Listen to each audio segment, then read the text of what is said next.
Secretary, please call out the roll. Garland.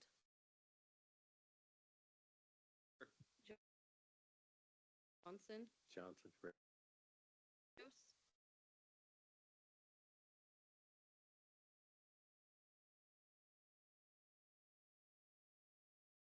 Would like to begin by acknowledging that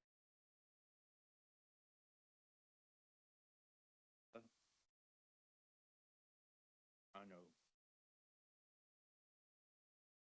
past, present. Please join me in expecting gratitude, care, and protect.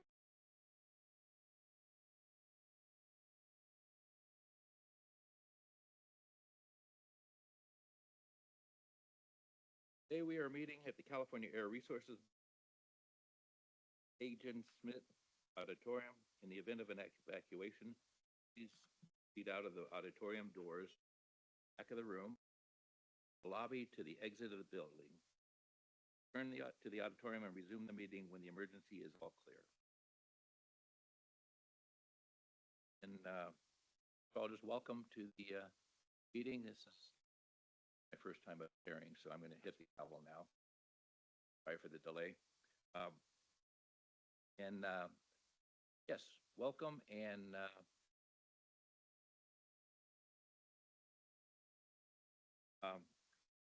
then I'd like to introduce everyone, our newest board member, Travis Clausen.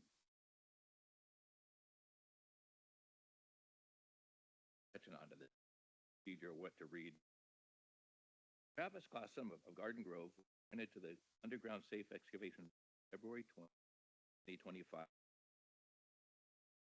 Clausen is currently the regional construction manager, aviation, Sully Miller contract. Member Clausen has many years in the served in the United States Army. He earned a Bachelor of Arts degree in Business Administration Finance from California State University.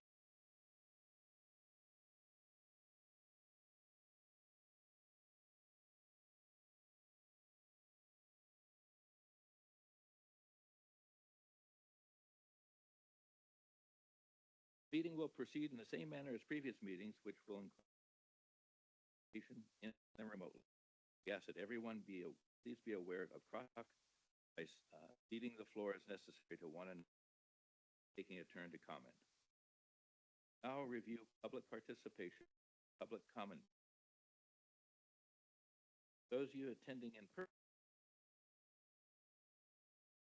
be prompted to a podium in the middle of the room.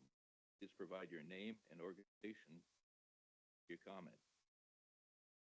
Those who are joining us remotely can enter the queue by speak by using the raised hand button or on the webinar, dialing *5. If you've dialed in, your name is called. Unmute yourself using the microphone button or on the webinar, dialing *6. You have dialed in. Please provide your name and organization to comment. So we will now proceed to the public comments on topics within the board's jurisdiction that are not on the agenda today. If you would like to make a comment, please approach the podium. Please provide your name and organization before you comment.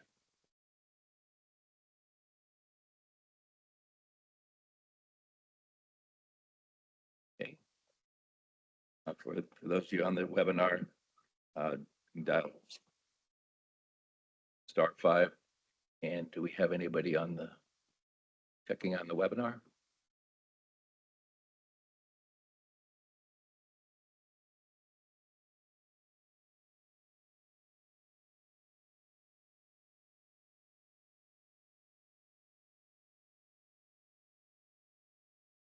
Can I take that as a no?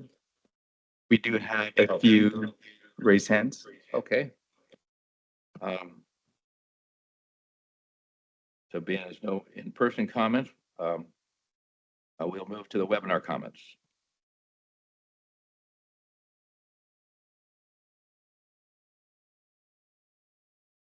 We have a raised hand from Logan Downer.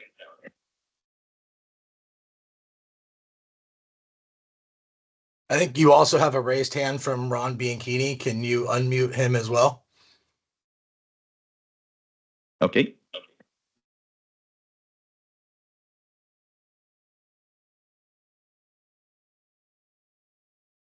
Okay, so I think Ron should be able to unmute then.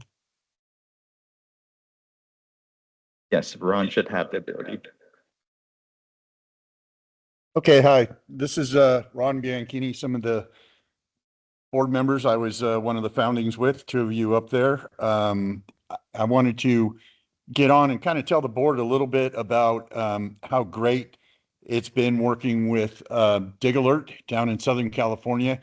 I got a call as a former board member and then a former president of Yukon from one of the Yukon members that said that they have 40 crews working on the fire cleanup, and they had 5 guys trying to do Dig Alert call-ins, and was just taking too long.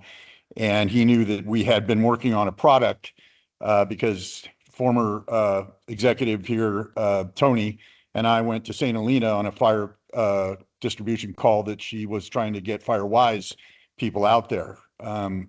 We were able to step up with the Dig Alert's help, and Ann Diamond and staff were just amazing to work with. I'll let Logan talk about the rest of it, but you guys really need to be aware of all the help that we got out of Dig Alert and how much it helped the people that are victims of the fire and getting cleaned up and getting their lives back on the way.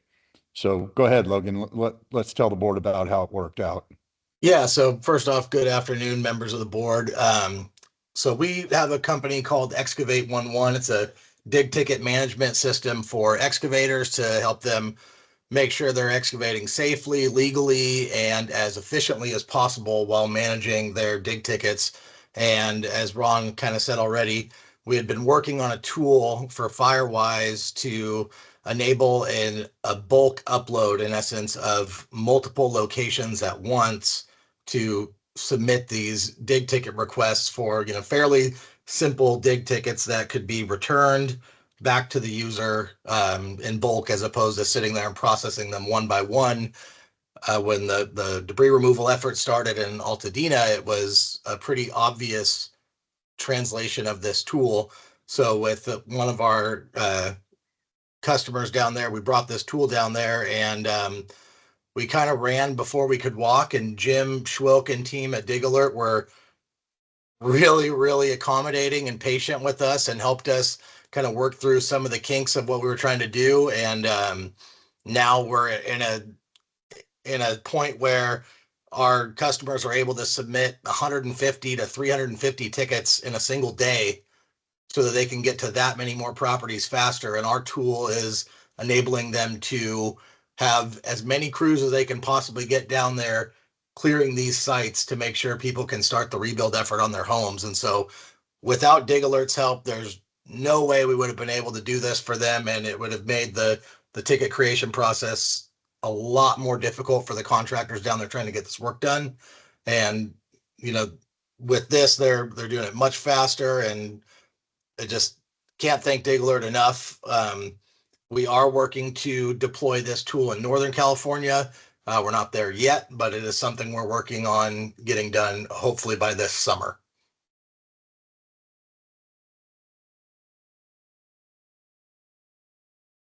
That was it. Thank you. All right, thank you. Any other comments on the webinar?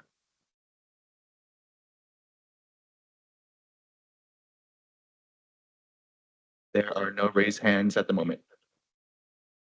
Okay, seeing no further comments, we'll proceed. The next item before us is an action item to approve the minutes from the December 9, 2024 meeting. We will start with in-person comments. If you would like to make a comment, please approach the podium. Please provide your name and organization before you comment.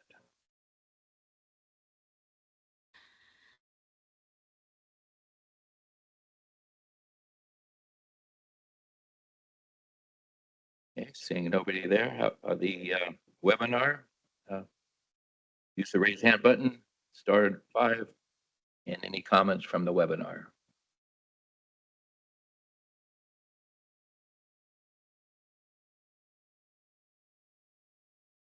There are no raised hands.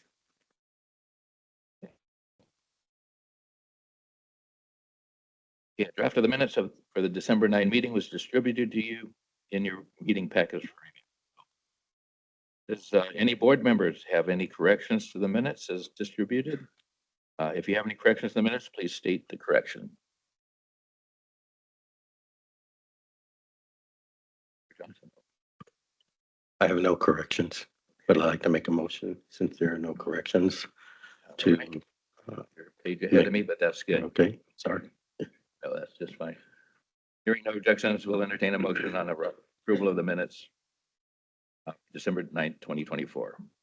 Mr. Chair, I make a motion to approve the minutes as presented. Member Johnson, motion. Do we hear a second?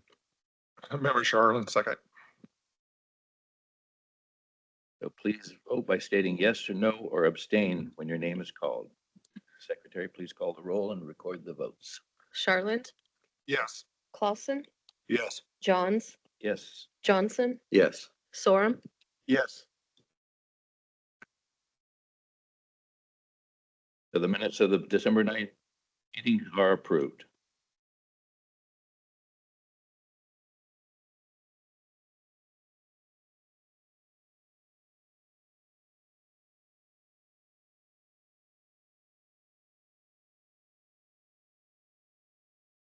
Okay, the next item before us is an action item for the election of a co-chairperson and for the chairperson and vice chairperson pursuant to Government Code 4216.14E and Policy G02. We'll first take public comments. Following that, we will nominate and select a chairperson, and then the person elected will continue the meeting, including the presiding over nominations and selecting a vice chairperson.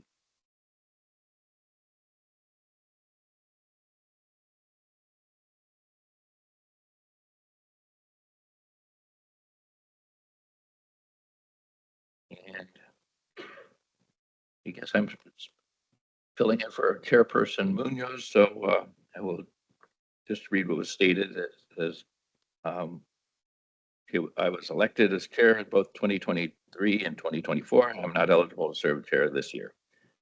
Chair Munoz was elected chair in both 2023 and 24, and she's not eligible. So we will start public comment. If you would like to make a comment, please approach the podium. Please provide your name and organization before your comment. And also the same goes for the webinar.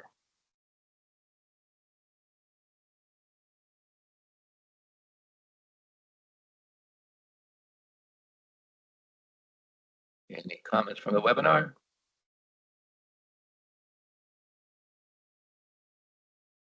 There are no public comments. Okay, we will proceed.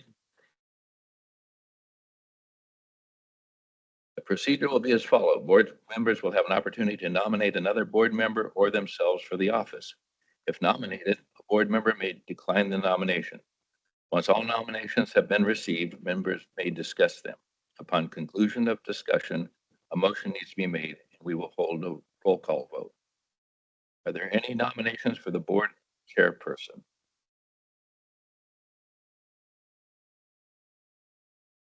Member Charlene would like to nominate Bill Johns for chairman. Okay. Are there any other nominations for chairperson? Okay, seeing none. If there are no more nominations for board chairperson, we'll proceed with a motion. Would anybody like to make a motion? I guess he already made the motion, right? I jumped in. Is there a second to the motion? That'll be trouble. I'll second that. Member Sorum. Okay, member Soren, add nails to my coffin. We don't have to move seats. Okay, so secretary, please call out roll. Charlotte, Yes. Clausen, Yes. Johns, Abstain. Johnson, Yes. Sorum. Yes.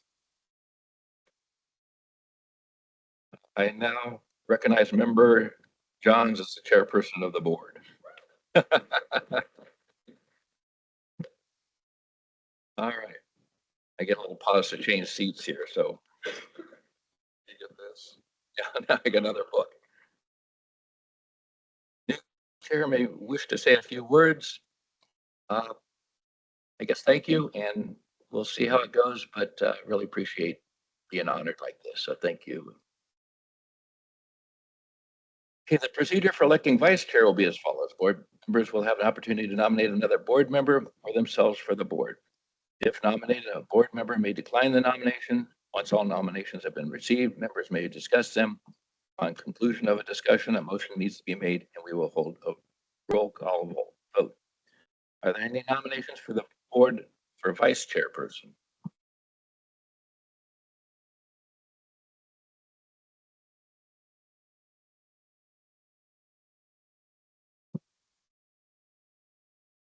So Member Johns, to reciprocate the honor, I would like to nominate Member Charland as the vice chairperson.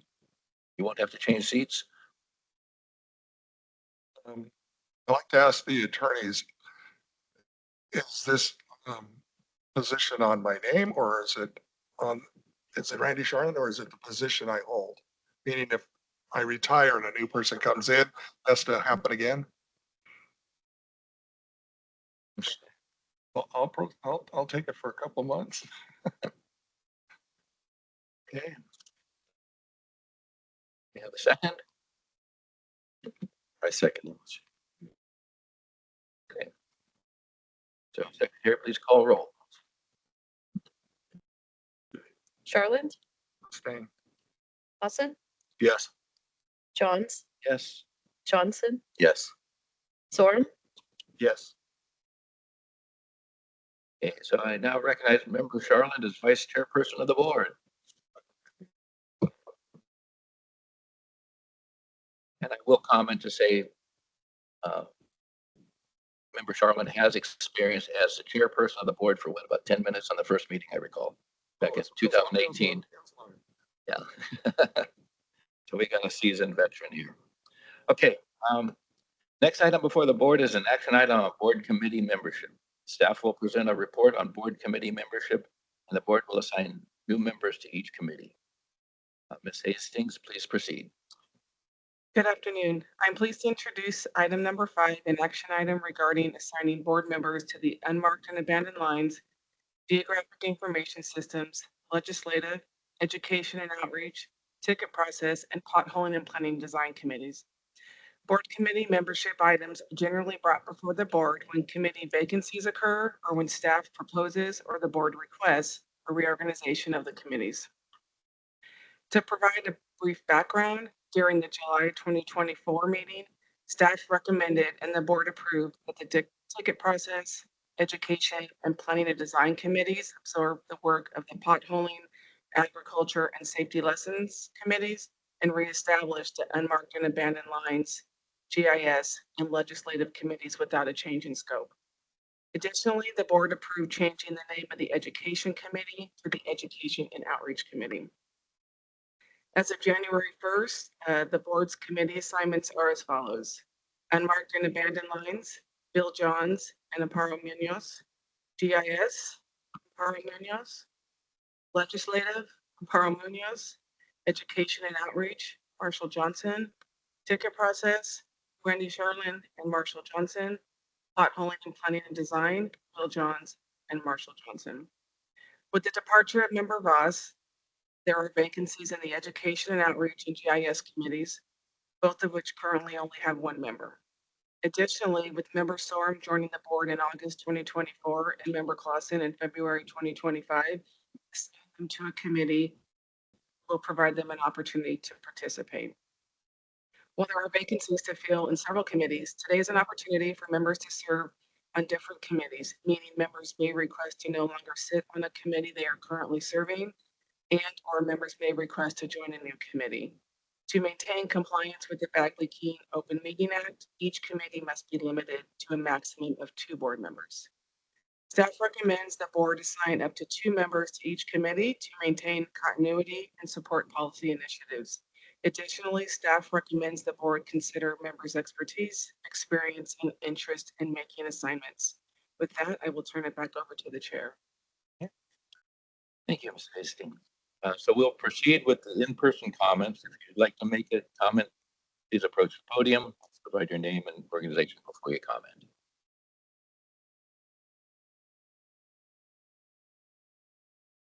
Okay, and then likewise with the webinar, the comments.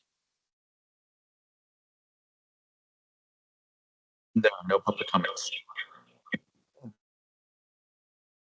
So as mentioned, we are looking to fill vacancies or provide members the opportunity to serve on different committees, meaning members may request to no longer sit on a committee and/or members may request to join a new committee.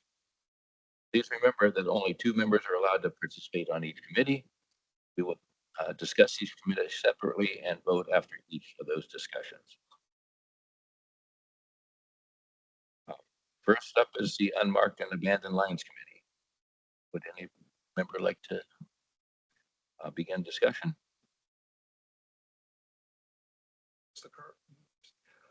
That one, so Member Johns and Member Munoz are on it. Are you guys interested in staying on the committee? Happy with your position? Yes, I'm Member Johns. I'm happy with the position. And I don't know, Member Munoz. She loves it. Yeah, I would think so. So let's stick with that. Say we're okay.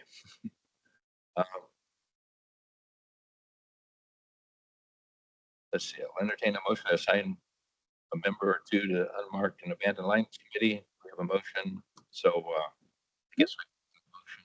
So make a motion. Continuing. Do we have to motion and vote on continuing it, or are we just good to move on? No changes. So Status quo. You don't need to vote if you're going to keep it the same. no changes. All right. So we're no changes to that.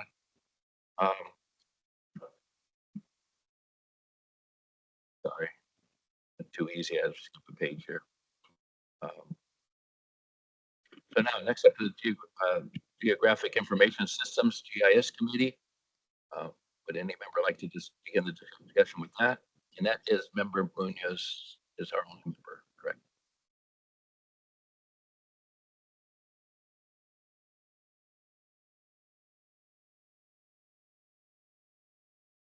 Yes, so any comment?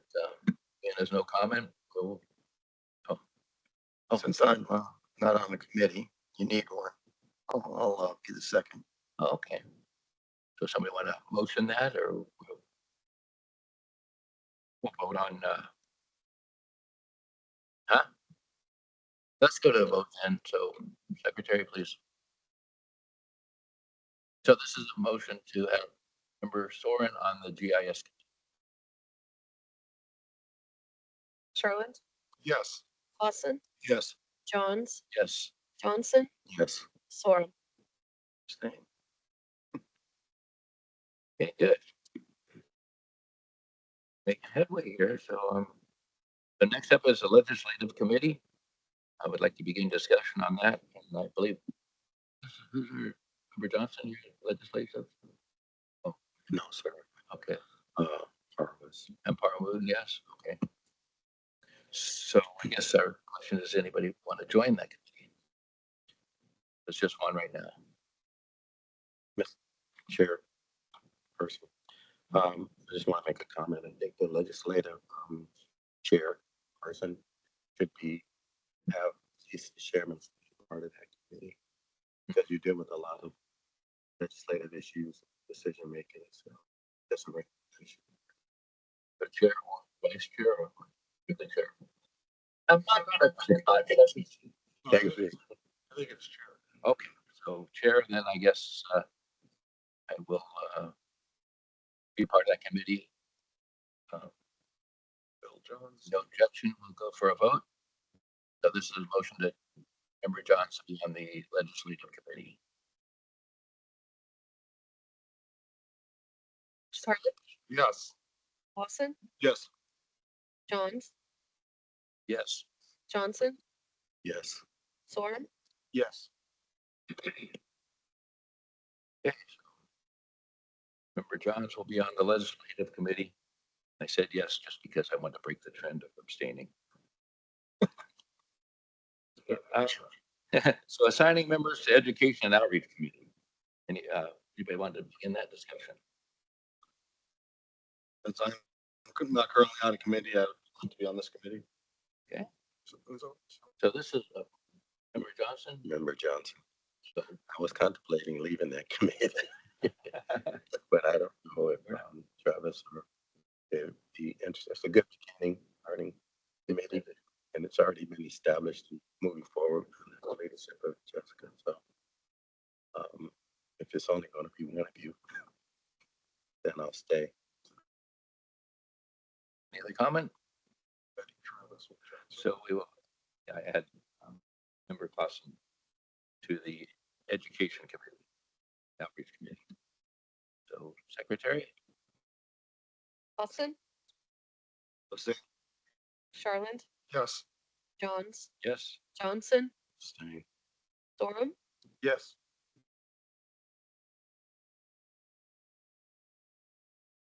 Okay. Welcome on that committee. Welcome to the team now officially. Next page. Next is the Ticket Processing Committee. And we'd like to begin discussion on that. I believe that's Charlene and Johnson. okay. Any changes or discussion? Okay, Secretary will a motion to keep that the same with members Johnson and Charlotte. Oh, no changes. All right, keep it moving here. So assigning members to the Pothole and Planning and Design Committee. So that is Member Munoz and Member Johns. Any discussion? No, it's Member Johnson. Member Oh, Member Johnson. Johnson, I'm sorry, yeah. Glad you're the remarkable. Member Johnson, Member Johns. So any discussion? So we don't have to vote on that? Okay. So I'm just concerned that maybe Member Lawson and Dave may want to participate, or you just want to start with one committee and from there, you guys want to move forward. But no, Member Johns is, I mean, this is his baby right here, so again, I'll open up the opportunity if you want to join the committee. I'd be happy to join another committee. Passionate about this one, so I'd appreciate that. I think it good fit. So we would have to replace, we have two. Right. So we're honest, and you're okay to, okay. So, any further issue or? You know, I pothole every day for different agencies and I've done engineering, you know, to request utilities and such like that. I'd be interested in doing. Okay, so Member John's here, I'm on the design committee and pothole committee. I kind of stepped out of the pothole committee. It was carried over and had already been in motion. So yeah, I'd like to abdicate that and pass it on to Member Soren. So now we're proposing to have Member Soren and Member Clausen as the committee members on the potholing and planning and design committee. Further discussion? Okay, we'll go to Secretary. Charlotte, Yes, to both. Lawson, Johns, Yes. Johnson, Yes. Sorum, Yes. All right.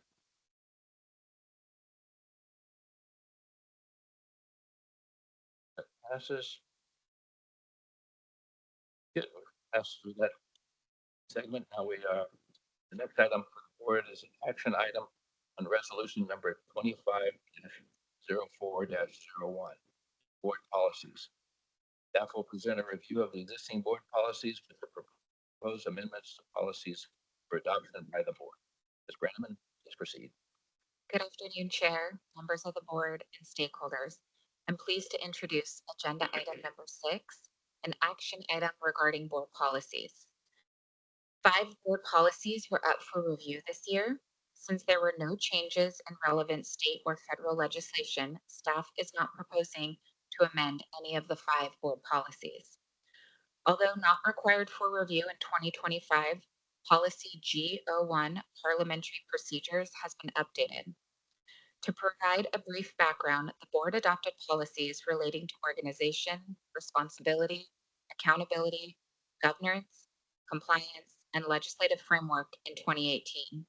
These policies are reviewed annually, biannually, or triennial intervals as identified within each policy. In 2022, the board amended its parliamentary procedure policy G01 to define a quorum as no less than 3 members of a majority of currently seated appointed members. However, this definition allows for a quorum of less than a simple majority of the board's full statutory membership. Given the board is comprised of individuals chosen for their different backgrounds and experience, the board decisions should reflect the judgment of a significant and representative number of board members. The board's quorum policy has been adjusted to reflect this. Key changes in the policy include the minimum number of members consisting of a quorum is the majority of 9 as opposed to the currently seated appointed members, which is 5. Updating the foundation of this policy from the 11th edition to the 12th edition of Robert's Rules of Order. Each member participating in a decision must be given the opportunity to provide input. All members, including the chair, must vote to abstain for matters requiring a formal vote. Members may nominate and vote for themselves for board positions. All violation decision and board resolutions must be documented by a recorded vote. Meeting adjournment upon notice by the chair. If all business for the day is complete, a vote is not required. A vote must be taken at the end of the meeting to end the meeting early if business is to be continued to another day. And committees may not consist of more than 2 board members. Staff recommends that the board approve policy G01, parliamentary procedures, as included in this item. With that, I now open the floor for further discussion. Okay, thank you, Ms. Brenneman. So we will start with in-person comments. If you'd like to make a comment, please approach the podium. Please provide your name and organization before you comment. And likewise, webinar comments. If you have, raise your hand button and star 5.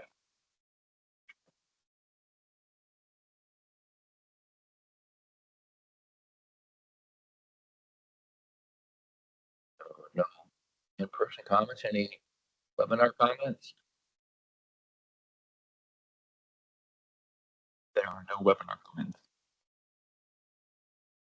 So seeing no comments, we'll proceed. Would any member like to begin discussion board here? Mr. Chair, I have a clarification on item number 7. It says end of meeting early. What's the time frame? What's early? What constitutes early? 3 o'clock, 4 o'clock? Is there a set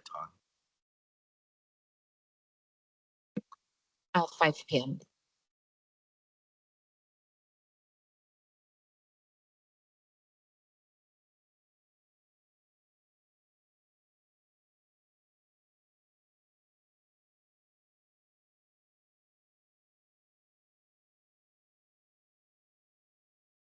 Any other comments?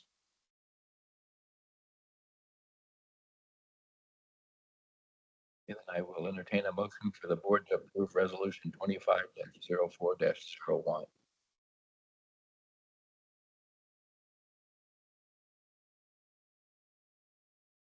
Member Charlotte, motion to approve.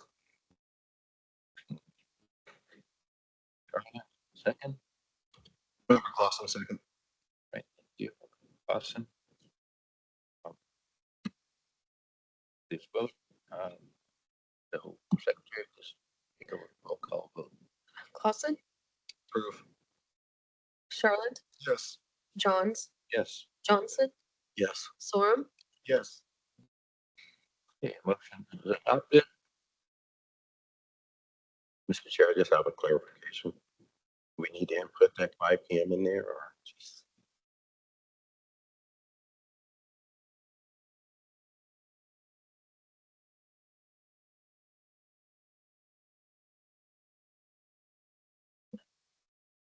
So we're not required to put it in. We can if you'd like.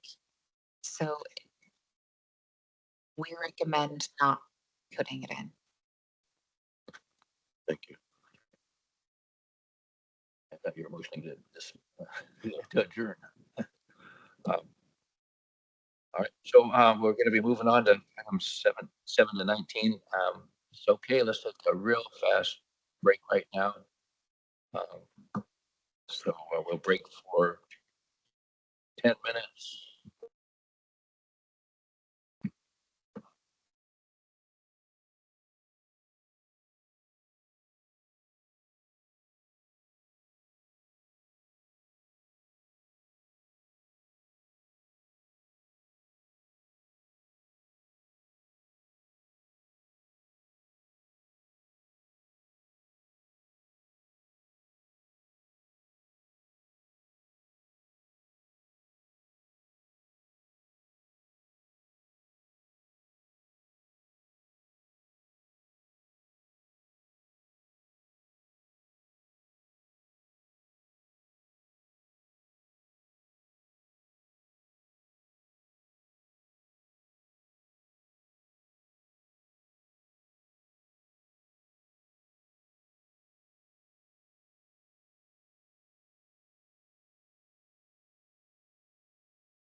was here.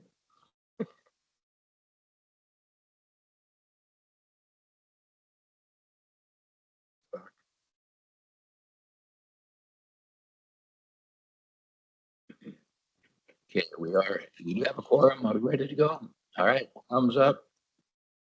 So re-engaging our meeting now. We will proceed with public comment on the enforcement items. This is the time to comment on any of the enforcement items. Each speaker needs to identify which enforcement item they are speaking on, and each comment period should not exceed 3 minutes. We will start with in-person comments. If you would like to make a comment, please approach the podium. Please provide your name and organization before you comment. For those of you on the webinar, you do know it's raise hand button and star 5. I think that's just general comments on the enforcement period. We do have a in-person comment. Good afternoon, board members. James Wingate with USA North 811. Welcome, Member Clausen. You're going to hear from me a lot, so sorry in advance. I have two comments related to two different enforcement items today. Is that really loud? This one's really extra sensitive. All right. The first one is for agenda number 13, which is the potential NOPV to Patriot Construction Services. That's the one in which the crew was digging to uncover the fiber handhold for Zayo, and they didn't have a ticket, but they were accessing a box that they knew exactly where it was, and told the investigator that they do this kind of work often and never do a ticket for this because they viewed it would be discourteous to the other utility operators. But obviously AT&T responded to that, and Kinder Morgan, who had a pipeline less than 10 feet away from that box, and therefore it would have qualified as high priority given the definition. So I just wanted to, I'm sure you've realized this, but just in case you haven't, the action you take on this NOPV will be precedent setting one way or the other.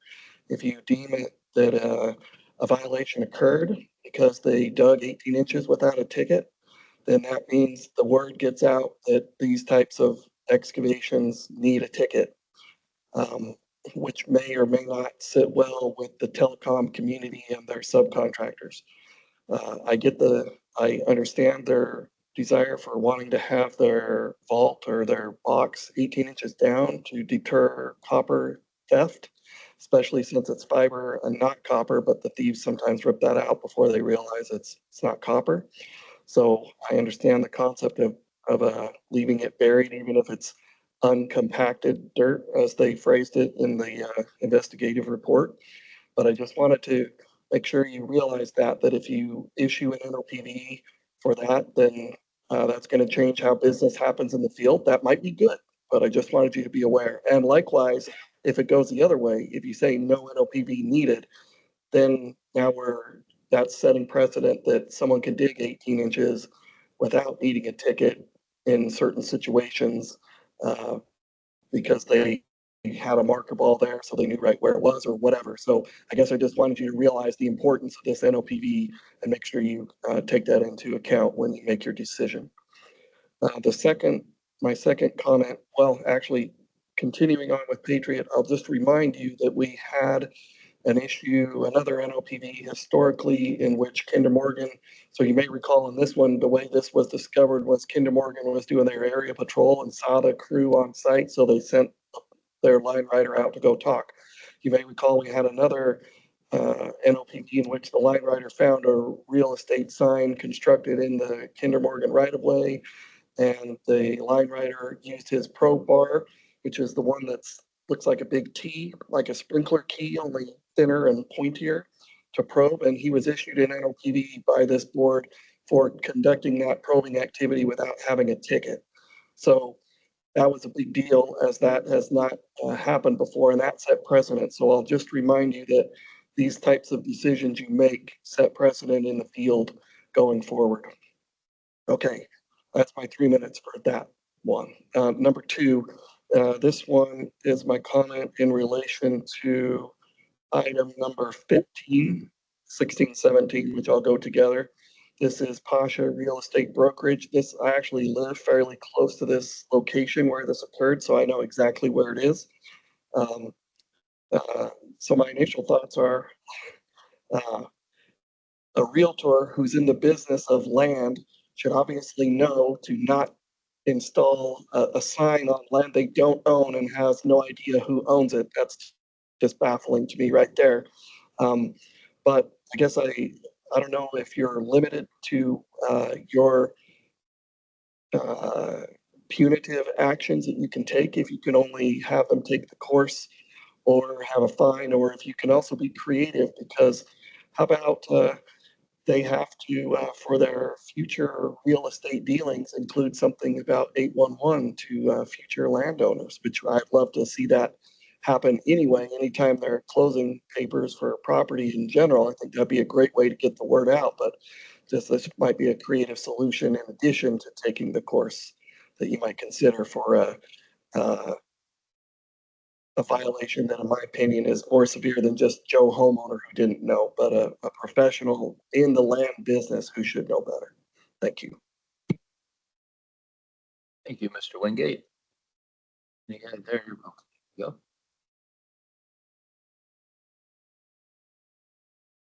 Good afternoon, board. My name is Steve Cleaver with Pacific Gas and Electric Damage Prevention and Compliance Team. I also wanted to comment briefly on case number C232960003. This is the one that's also involving Patriot Construction. I have some similar concerns, not about the investigation, but about the potential interpretation outcome of any decisions made by the board on this, particularly around a vault that is buried or intentionally or otherwise, and the depth of that and the potential consequences that may have on operations of a utility company, either it be an electric vault, a pole box, a switching box, or any sort of substructure that is buried, and the depth of that being buried and the circumstances around the need to uncover that. An example would be a utility operator gets called for some sort of an outage. They respond out. They find that a homeowner has covered the top of the box with a couple of inches of soil or potentially gravel over the top of the box. They know where it's at. The likelihood of damage for them removing the materials over the top of it is low, given its location, and the need to get that customer either re-energized or get them reconnected to essential public services may outweigh the need for that. And it may require the interpretation of the incident being an emergency. So I would encourage the board through their discussion to consider different circumstances in which an event like this may require an emergency response. That being a sudden, unexpected event causing needing immediate action to address some sort of issue to prevent or mitigate the loss of or damage to property or life, health, or essential public services. Just evaluating that and understanding the importance and the need of somebody out in the field to be able to do that, to have the ability to do that, and to have the confidence that they're doing the right thing and making that decision, whether it's some sort of a workflow or assessment. I just want to make sure that as we're having this discussion, or as you're having this discussion about this potential incident, that we're expanding from just seeing the impacts that it might have from evaluating this one on its own facts to also broadening the scope to say, hey, how else could this be seen? How could somebody see this potentially setting precedent? Because there are many circumstances in which somebody may need to move a couple of inches of soil over the top of it, deem it an emergency, continue their work. And we want them to be able to do that while also still notifying the utility center potentially that it's an emergency, or knowing that they're moving 2 inches of dirt away from it and contacting the other utility. Thank you, Mr. Cleaver. That's been 3 minutes. Thank you very much, ma'am. thank you, Mr. Cleaver. All right, any web comments?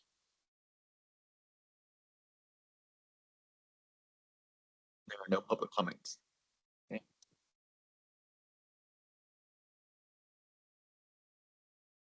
So thank you for your comments. So the next item we're going to do is going to be the NOPVs. We're going to change our agenda schedules slightly. We're going to address the I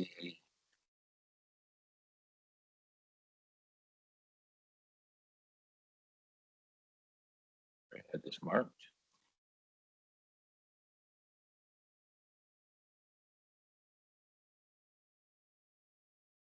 Okay, so we're going to address the decision on the NOPV to WJ Landscape Maintenance Investigation D2315-10004. Does any member need to recuse themselves from this item?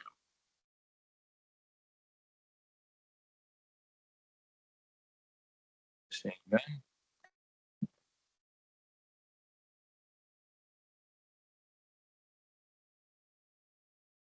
So WJ Landscape Maintenance has not responded to the NOPV, and they're under the jurisdiction of the California State License Board. We'll now turn to the members of the board. We will deliberate each violation separately, decide the violation occurred before moving to the next.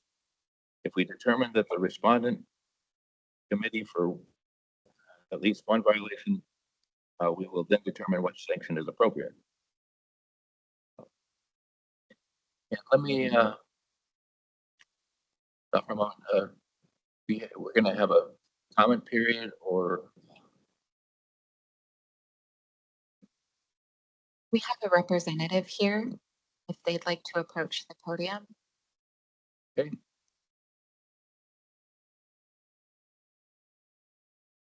So this is a representative from WJ, then, and we'll, We'd even like though to they let didn't them, acknowledge or you have a time as a public comment.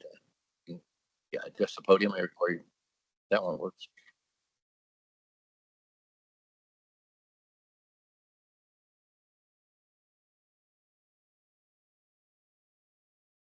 Good afternoon. My name is Will Jameson, owner of WJ Landscape Maintenance. Here today with regard to case D23151-0004.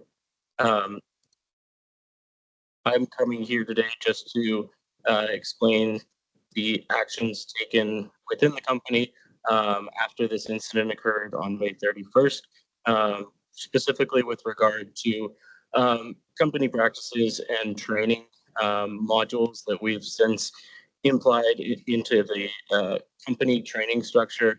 One of the things that happened in this occurrence was our landscape crew was working on a property and the client requested extra work be done, and rather than coming to supervisors, the crew proceeded with excavating and in turn hit a natural gas line. At that time, they did not call 911 after stopping the gas leak temporarily, and did not let the gas company know until they got back to our office to report the damage. At that time, our office reported to the gas company the damage that had occurred. Since then, we now have monthly safety meetings and weekly tailgate talks in which we've incorporated gas line safety as well as excavation safety into these trainings. And we hope that this will continue as it has since May 31st to prevent any future occurrences. I'm here today to ask the board to consider altering the proposed corrective action to solely the mandatory completion of the board's education courses, which will supplement the current education that we do of our employees, and withdraw the proposed financial penalty. Thank you. Thank you, Mr. Jameson. So we will proceed with this item. So we will now turn to members of the board. We will deliberate each violation separately, decide the violation occurred before moving to the next. If we determine the respondent committed at least one violation, we will then determine what sanction is appropriate. For violation number 1, Government Code 4216.2B, excavating without notifying Regional Notification Center prior to construction. It says, please state whether you agree with the violations occurred. In doing so, list your facts upon your determination. Members, who would like to begin this deliberation?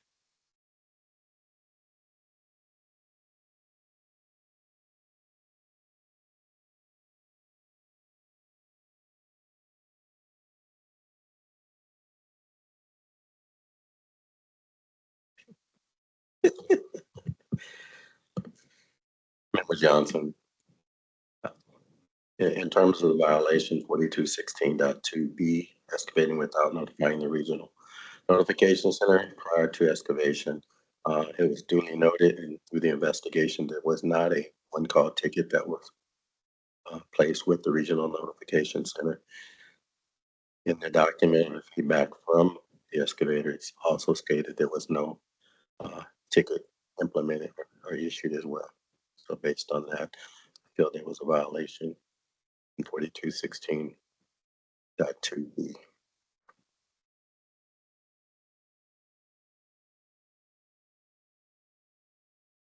Member Johnson? Anybody else on comment?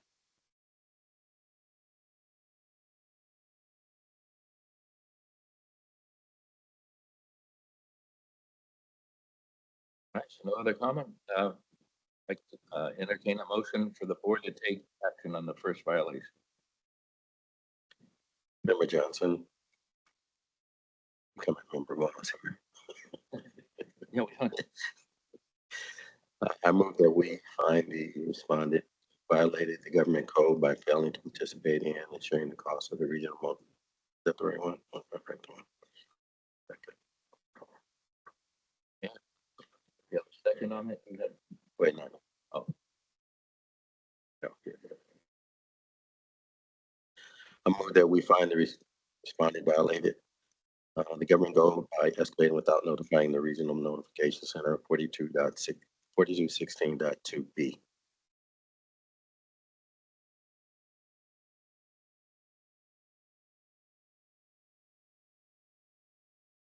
This will be the last item, I think. Case list. Do we need a second on that? Yes. Member Charlotte, second. Okay. So, Secretary, please call roll on this violation. Charlotte, Yes. Clausen, Yes. Johns, Yes. Johnson, Yes. Sorum, Yes. Okay, so we're going to vote on violation number 2.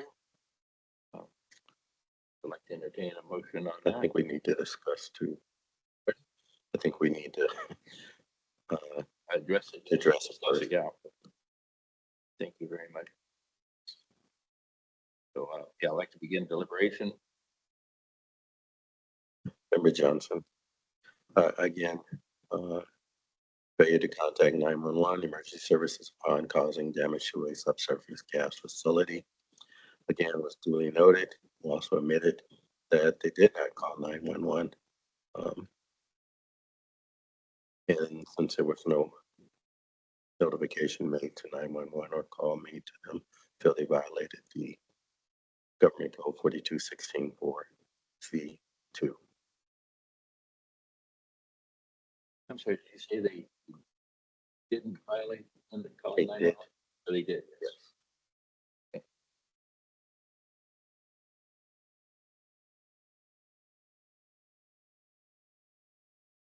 Awesome. I don't have it on. You know, make a motion here. No more further discussion. So remember, we are discussing whether or not the violation occurred.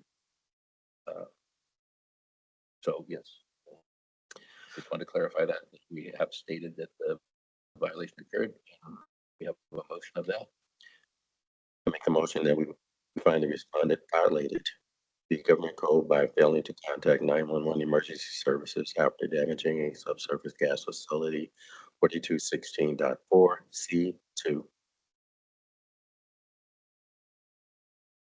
Have a second on that? I second. Take that to vote. Charlotte, Clausen, Yes. Johns, Yes. Johnson, Yes. Sorum, Yes.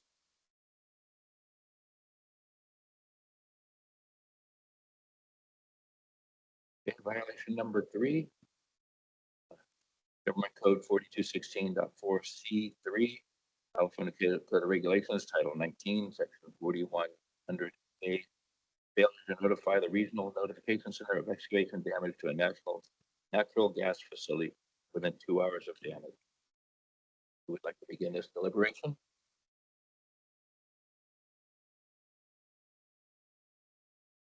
Member Johnson.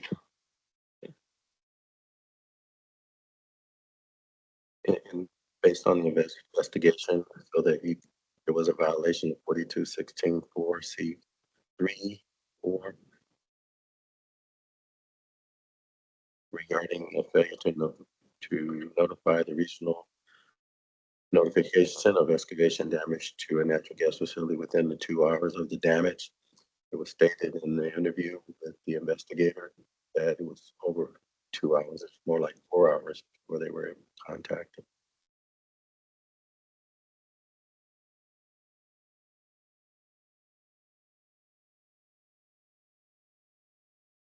Any other comment or discussion on that?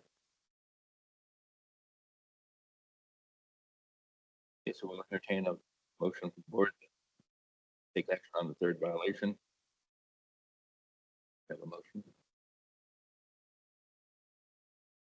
Just have a question.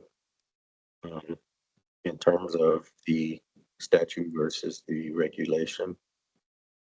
Not sure I understand because we have noted here that the respondent violated the regulation, but not the statute.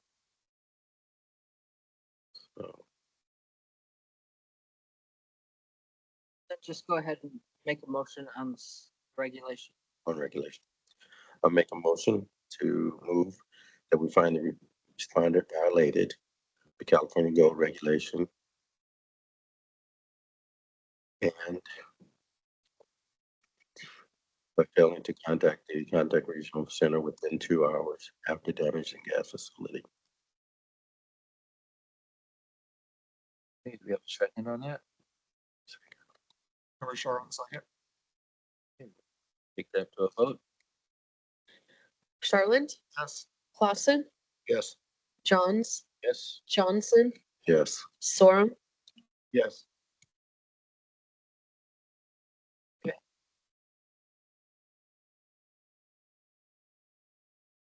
So since we've identified the violations, we'll move on to discuss sanctions. Staff has proposed a sanction of mandatory completion of the board's education course and a financial penalty to be determined by the board. For those of you who find that the violation did occur, please state what you think is an appropriate sanction. In doing so, please list the provisions of section 4201, Title 19 of the California Code of Regulations that you're using as a basis of your determination of facts you relied upon. Members who would like to begin deliberation.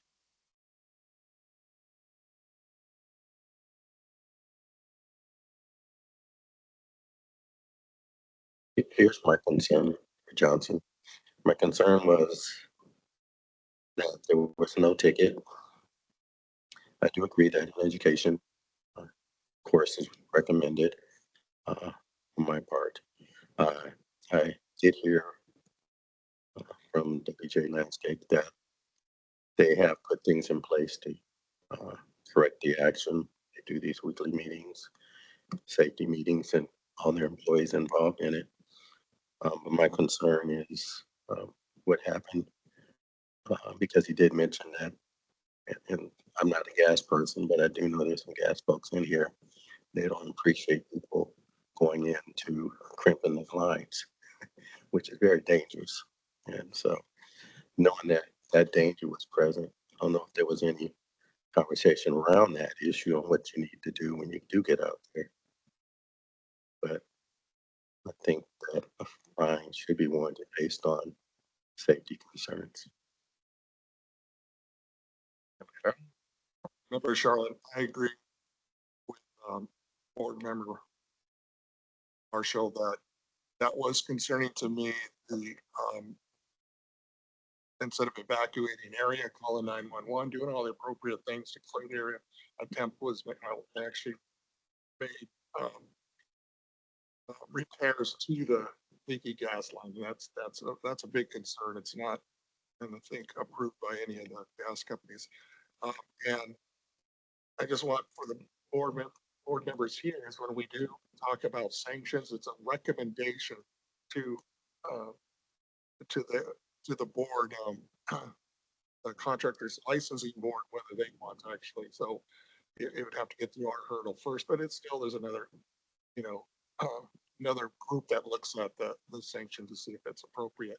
And I absolutely think there'll be benefit by them going to the board education course also.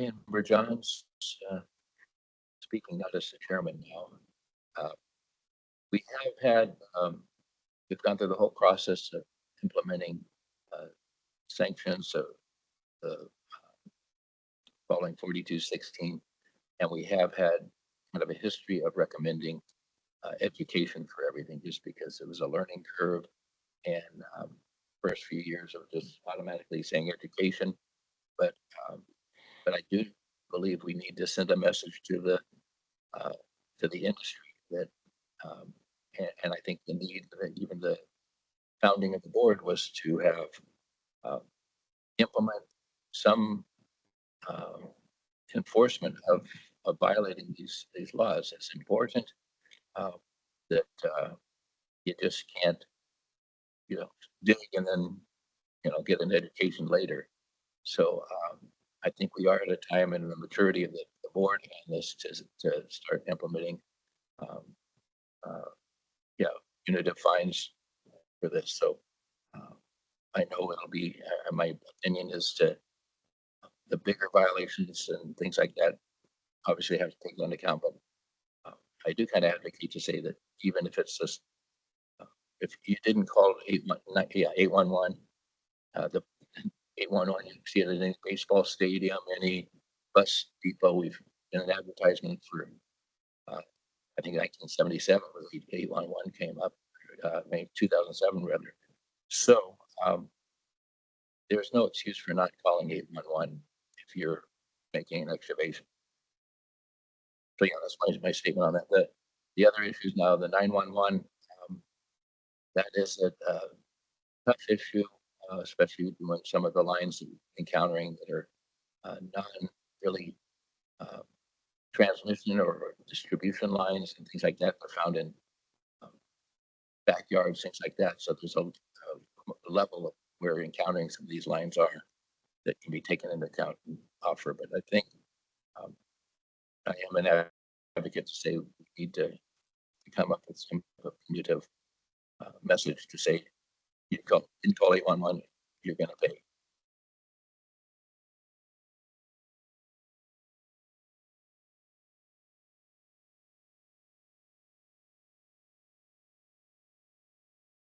Yes, I will extend that to say to offer up a amount.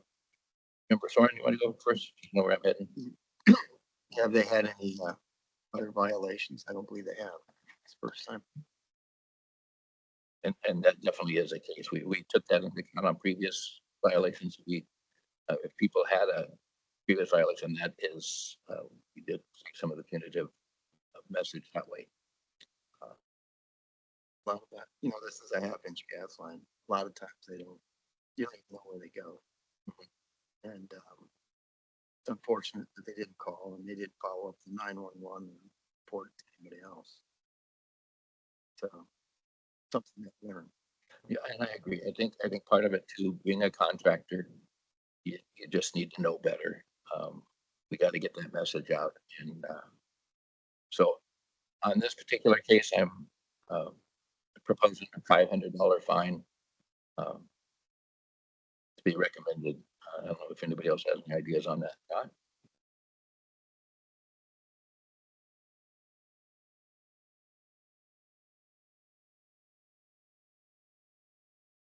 Here's my stand on it. Member Johnson. I think that not calling 811 or regional notification center is the biggest issue that we have today. Calling 911, I think we need to improve the education awareness of folks calling. I think the law's been in effect for 4 or 5 years, 3 years, I'm not sure. But the hazard and the safety concerns of the public, they did make contact with the gas company to come out and fix it. I'm kind of vacillating between the 500 and maybe 1,000, but I'll accept if that's what we agree to is the 500. But I think now that you, like you mentioned, we're at this point now that we've been doing this for how many years?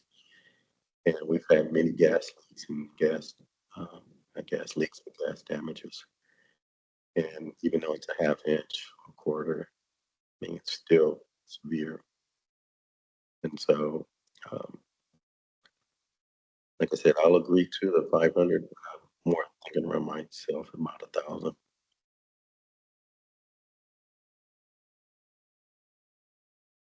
Okay, and I do concur that the 911 failure call is newer to the system or to our group.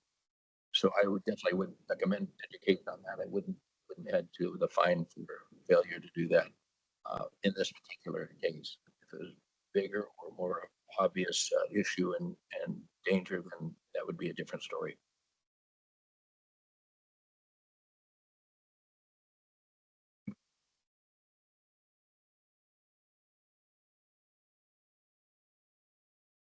Does anybody want to make a motion? And you want to discuss on 500,000, Not 500,000. 500/1,000. It means a lot, I think, to the board when someone comes down and talks about or represents himself. He's spending more than that right now, to be honest with you. I'm okay with 500, but yeah, let's just go with that. Let's vote on that one.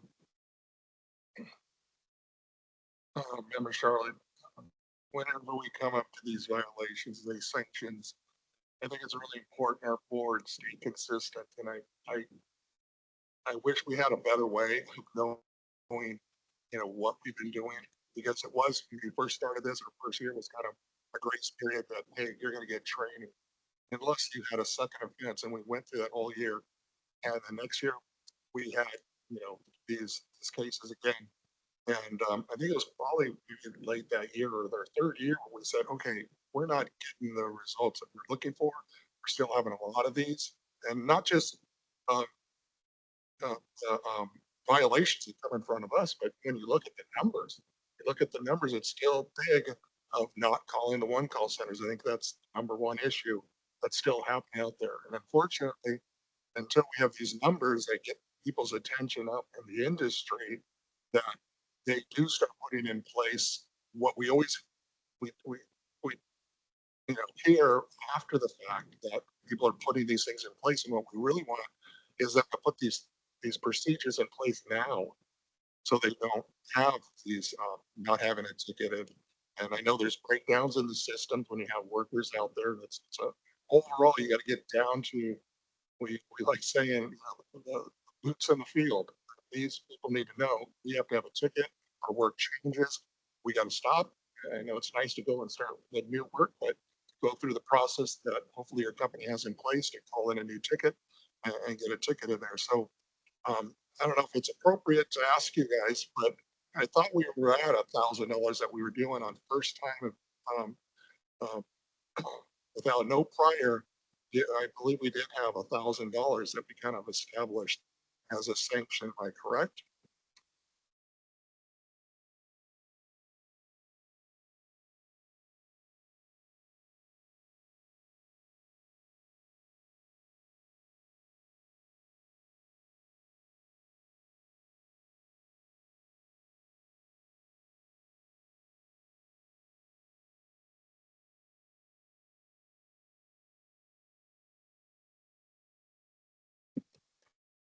Member Sherlin, I'd be happy to answer that. So what I can recall is the board has not established a penalty schedule, but in the past, we have seen fines that have ranged from $1 up to $5,000. However, I'd just like to remind the board that's what the board has done in the past, and this case is what is currently in front of us. So hearing that information, I believe that you guys, Marshall, maybe you might remember, I thought it was for sure $1,000 that we did do. And again, it's our recommendation to the state licensing board where they will take all of our information and take that in consideration, and they will decide zero that they could, or more, I guess they could. They're the governing body. So just to put that out there, but I'd like the board, whatever we do here is to stay consistent. I think we're beyond, I mean, you can correct me, we're beyond just education. I mean, we are into sanctions.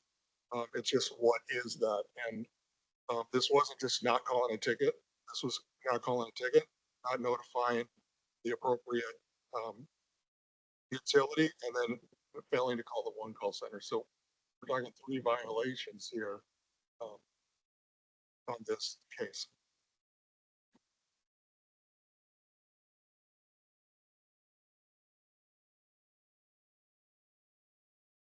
I'd like to make a motion. Is that okay with you? So we, any rebuttal though to the amount? I lean to a couple of them, so I'm leaning to 1,000. So, Well, we've discussed 500 and 1,000. And yes, so I guess we're at that point where let's pick what we're doing and make a motion.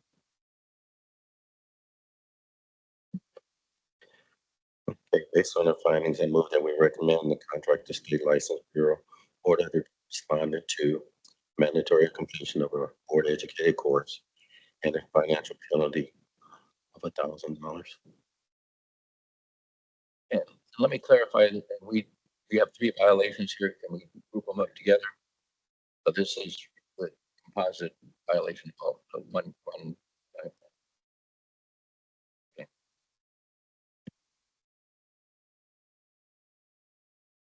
Second. Okay.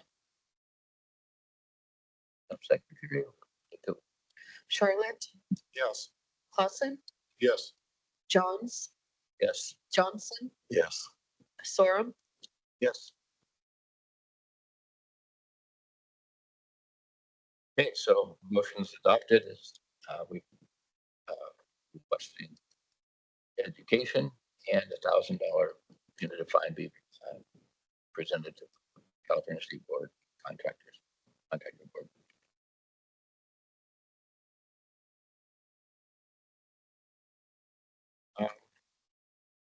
Out of our order slightly, we have another item we'll address. Was listed as item 3, now going to be moved up to item 2.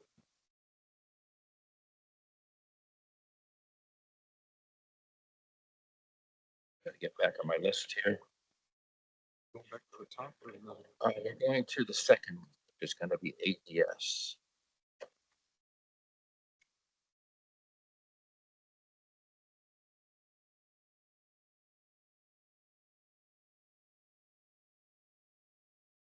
Item number 9, NOPV to Advanced Erosion Services Corporation. Investigation number 23 NTS 0019. This next item before us is action item on the decision of NOPV to Advanced Erosion Services Corporation.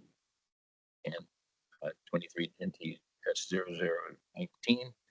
Does any member need to recuse themselves from consideration of this item? Hearing none.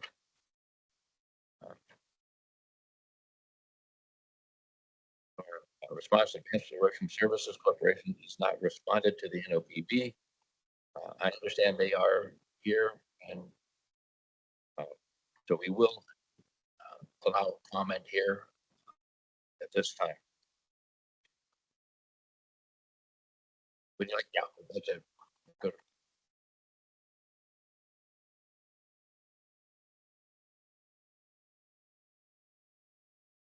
Good afternoon. That's Armando Lovera. I'm the president of Advanced Erosion Services. And in regards to this issue, we as a company have policies in place for our crews to report any incidents whatsoever. Now, I want you to understand we work for a builder for new housing. So where this incident happened, it was at a new housing project. Anyway, the crews notified the superintendent on site when this incident happened. And our fault was not to follow up with that, as a matter of fact. And that's something that we now implemented on our policies to do it, to report directly in the incident like this one, to report it directly to their 911 or whatsoever. Now, for the notification for the 811, and that's the only item, the only issue that we have a question, and this is because we weren't doing any excavating whatsoever. We're finished graders, so yeah, we were working around gas utilities, and that's exactly what happened. The operator struck a line, and that's exactly what happened. And my question is, in regards to whatever you guys decide, if we need to put an 811 call if we're not going to be excavating whatsoever. Finished grading is just working on the surfaces, just creating the soils for water to run off. And that is pretty much it. Thank you. Thank you, sir.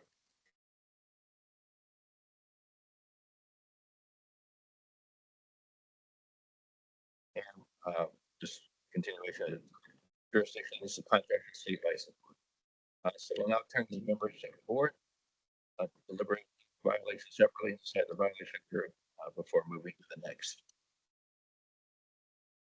And then, if we determine that the respondent committed at least one violation, we'll then determine this sanction is appropriate. Member Johnson. As relates to Government Code 4216.2B, excavating without first contacting the Regional Notification Center. I read and heard this morning or this afternoon, there was an understanding of misunderstanding, I guess, on my part, of what grading is versus what's excavation.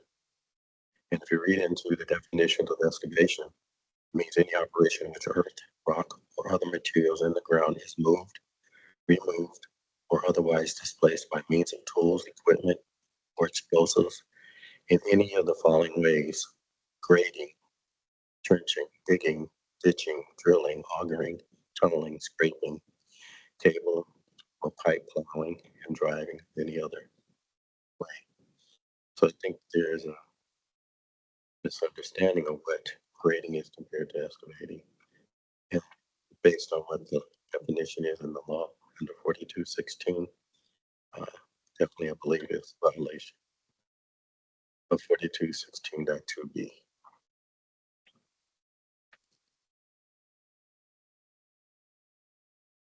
And it does require a ticket. The one call regional notification center ticket.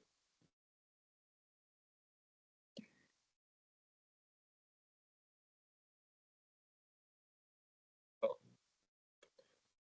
So my comments are, just what you say, the excavation is defined. Have a John Deere 210 skip loader and a 7510 Kubota tractor on the site, which are really excavation equipment. I, any, I don't recall the depth of the line that they encountered that was sticking up on the surface.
Yeah, that's what I was looking for. So, so Laying on top. yeah, the photo I was looking for, it does appear that the line was struck and it's below grade, so it's definitely an excavation to get to that point. So I definitely concur that it's a violation. Excavation is by definition.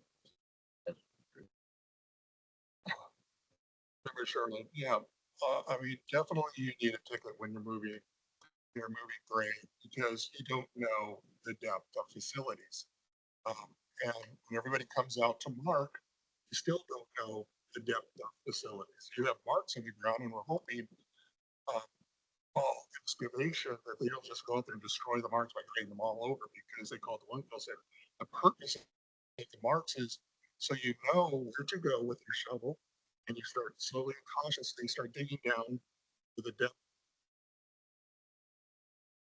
the facility that's marked to learn its true depth. And then how many you need to do, that's you get into our pothole committee where we'd like to give you information, but right now it's as many times you need a pothole along that line as efficient to not strike the line because again, lines don't always stay perfectly at the same level.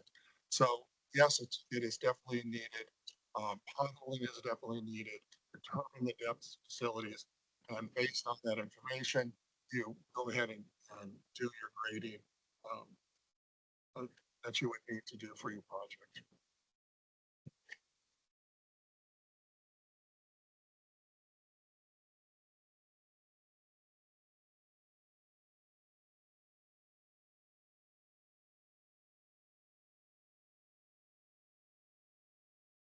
So do we hear a motion on first? Member Johnson will make a motion.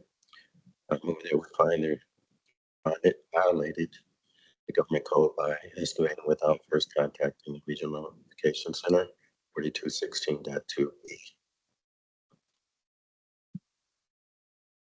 We have a second. Member Clausen seconds. Okay, we take a vote on that. Clausen, Yes. Charlotte, Yes. Johns, Yes. Johnson, Yes.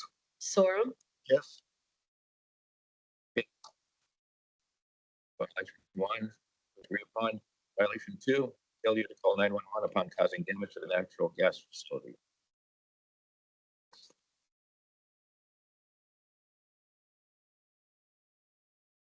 Johnson. Anybody want to begin this? Again, Member Johnson. this portion of notifying emergency service after damage, calling 911, becoming more prevalent. Because again, it's relatively new. And we don't put a whole lot of emphasis on it. I think that with this law, I think we need to put more emphasis on it, particularly and I know that it's in the educational course, and I know that the regional notification centers are highlighting those items as well. But I think the masses kind of reluctant to listen to that part. But we still believe it's a violation of 4216.4 C2, and ignorance in this case is not an excuse. Okay.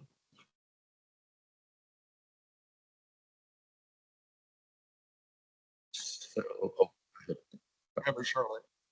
So I think it's appropriate that we mention that when a line is struck and a gas line is blowing, I understand crews want to handle the situation because it's an emergency situation and go towards what this might be that's leaking.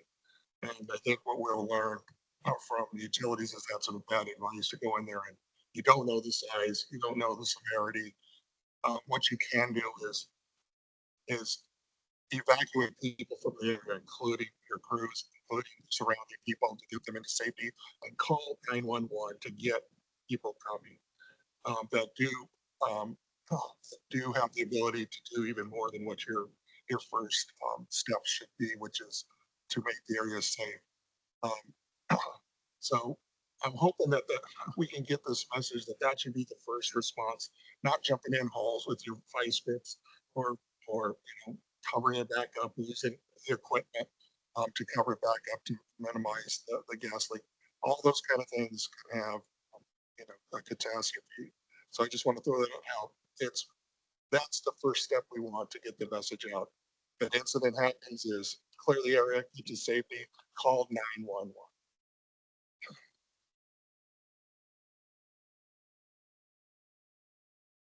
We are deciding if it's a violation, and that is what the law says to call 911. So we have motion. Make the motion, Member Johnson. I move that we find the respondent violated the government code by failing to contact emergency services after damaging the gas facility, 4216.4 C2.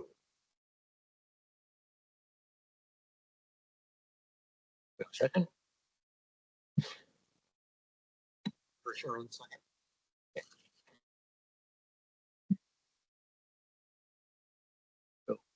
Take it a vote. Charlotte, Yes. Clausen, Yes. Johns, Yes. Johnson, Yes. Sorum, Yes. It's a violation. Carries. We'll move on to violation number 3. In Government Code 4216.4 C3, failure to notify regional notification center of damage to a natural gas facility.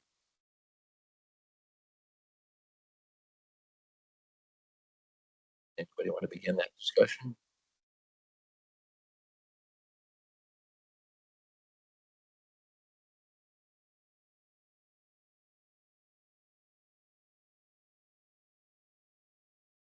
So Member Charlotte.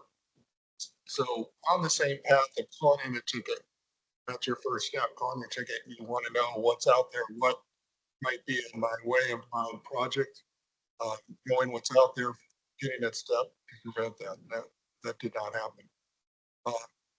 Damage now happens to the facility. The facility is damaged. You want to call 911, like I said earlier, get people out of the way. Well, why am I calling the one call center? Well, you're going to get emergency personnel coming out. Well, when you call the one call center, now you're getting possibly the utility itself, because again, most likely you don't know what you hit. You don't know who owns it or whose facility it is. So when you call the one call center, that could get them coming out or get anybody else that receives these tickets and say, hey, in this area, I have a high profile petroleum line and now emergency is gonna come out to take care of that, you're gonna hit that, and, so there's a lot of things that happen when you can call, when you want you to call the one call center, um, and, and notify them of the damage. Um, it's a responsible thing to do.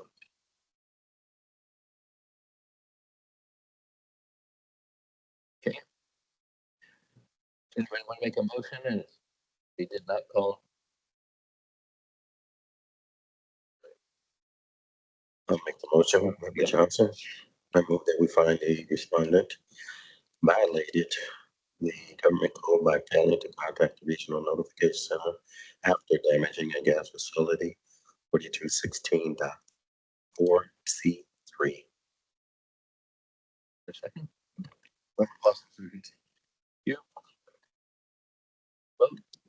Charlotte, Yes. Clausen, Yes.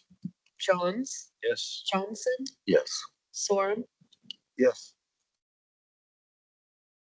Okay, so based upon three violations, the staff proposes mandatory completion of the board's education course and a financial penalty determined by the board.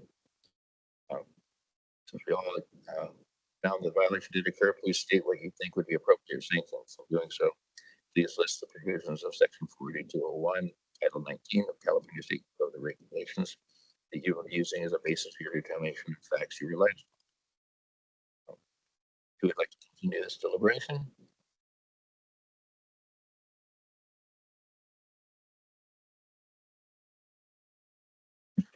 Member Johnson. I think there's, in this case, again, there's three violations with the notification center, calling 911, and then the issue of not calling to the regional notification after a gas damage happened. And then with the understanding, misunderstanding that grading is not excavating, I think this definitely warrants completion course, a board educated course. And I think it does warrant a dollar amount fine based on all three violations. The other interesting thing about it is that they did not have a policy in place, and so on how to escalation incident. So I think this will kind of help to put something in place and move forward.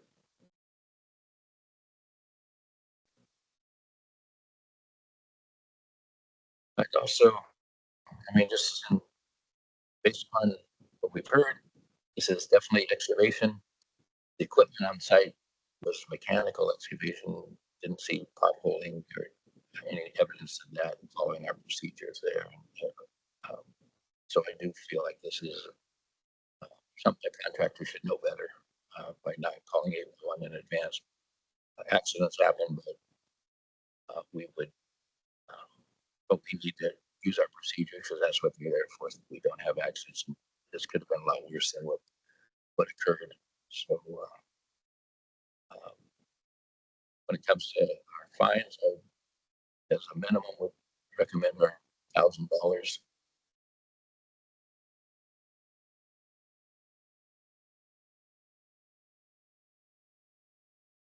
Any further discussion?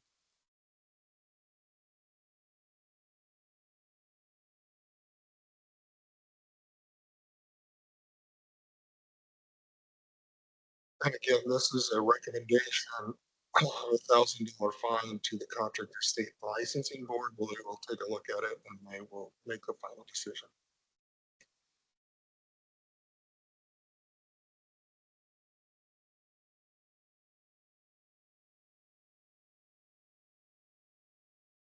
So move. I'll make the motion. Is that okay?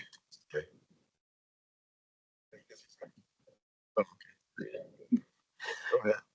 Okay, based on our findings, I move that we recommend the Contractor States License Bureau order the respondent to a mandatory completion of a board educated course and a financial penalty of $1,000.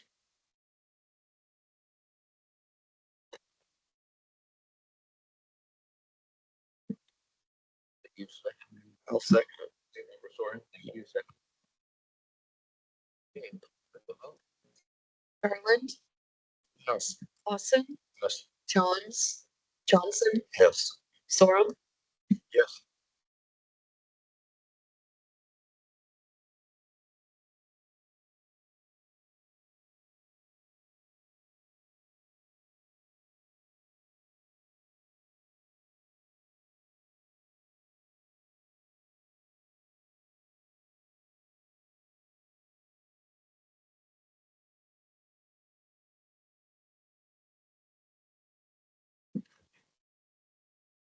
Mr. Chair, could you please turn on your mic? Let's turn on our mic.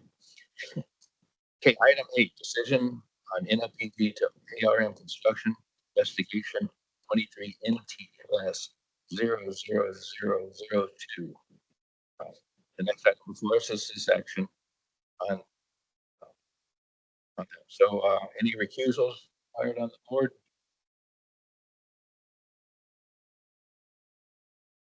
Okay, so response, ARM Construction has not responded to the NOPV. Contractor State License Board.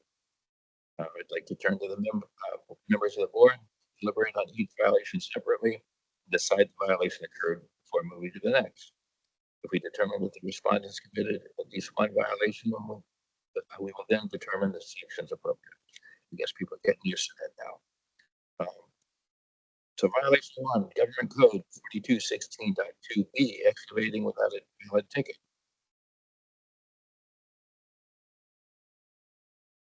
You want to begin deliberation on that?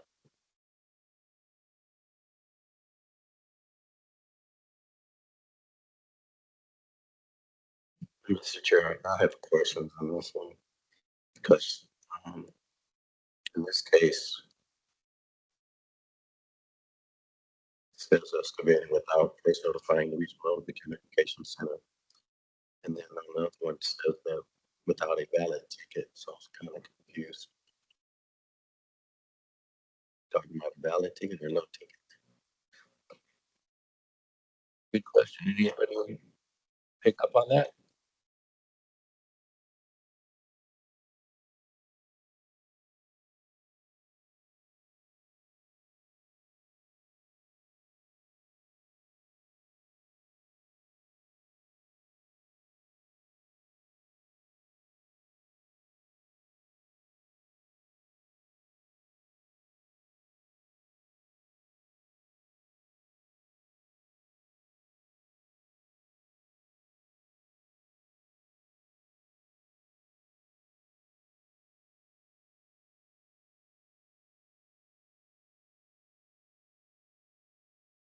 In the investigation report, it does state that it was It states that it was a violation without first notifying the regional notification center. 42162B.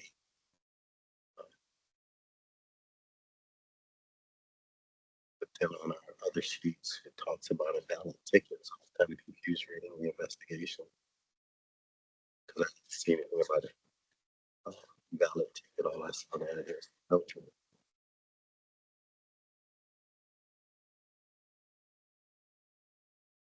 And my question is, we talked about, did I miss it? We talked about a valid ticket or is it no ticket?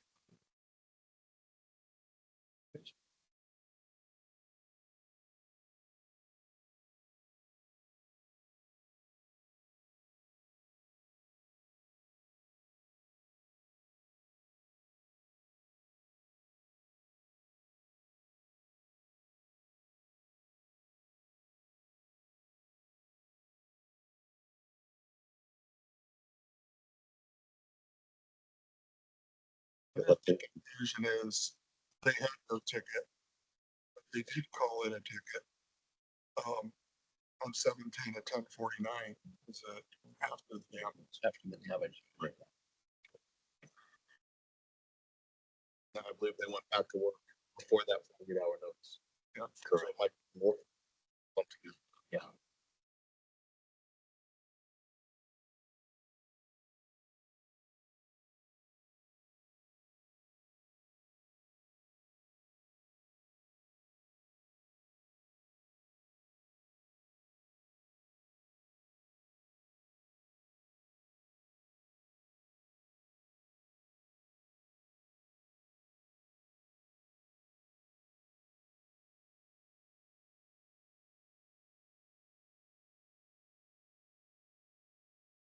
The investigation report, the executive summary, I mean, it clearly says on July 10, 2023, artillery construction excavated without first contacting the regional notification center and with a shovel.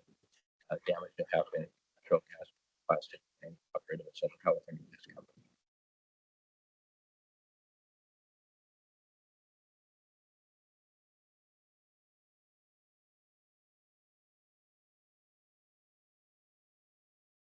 So our discussion, we believe that they violated 4216(2)(e).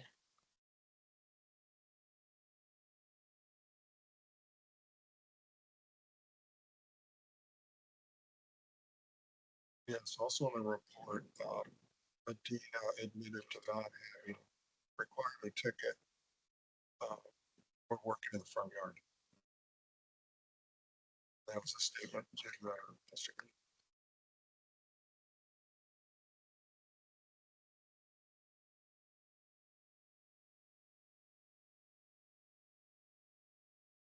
So does that mean that we have two violations, 4216 2B? One for no ticket, the other one when they did do it was invalid. They started working before. Well, we only have the two that are listed. So we have the blue ticket, we have the, well, we have to decide if they failed to contact emergency services. So those are the two in front of us. So if we can just address 4216 4C 2. I'm sorry, go back to violation 1. 4216 2E. It was a violation. I'm still confused. Are we speaking about no ticket or are we talking about it? No. No ticket, hazard damage, calls in a ticket. So that's your question. No ticket. The excavation occurred before it. Anybody want to hear a motion on that? I'll make the motion. That we find violated governing code 4216 by excavating without a ticket. 4216.2B. Is that what we're saying? I'm not sure about this. That's what I understand it to be. No ticket. No ticket. No ticket. I believe we find the respondent violated government code by excavating without a ticket. 4216.2B. You have a second? Charlotte second. Okay. We'll take that to vote. Charlotte, Yes. Clausen, Yes. Johns, Yes. Johnson, Yes. Sorum, Yes.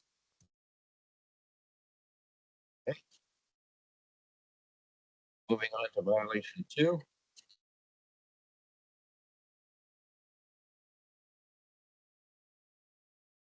Code 4216.4C2, failure to call 911 emergency services causing damage to gas facility. Once again, for discussion.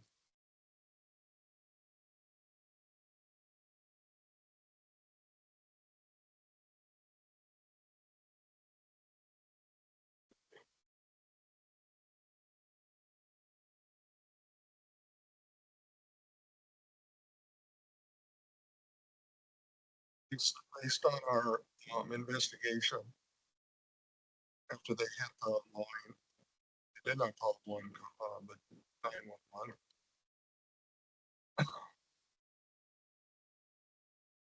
They called the regional notification center and Southern California Gas Company, but did not call 911. So that's good that they did do those two things. It is a requirement to notify the one call center. However, what is a very important step, like I said earlier, is to evacuate the area, get people clear situation and get the call 911 to get the authorities out there who can do a lot more, have a lot more resources, and can evaluate more that may need to be done.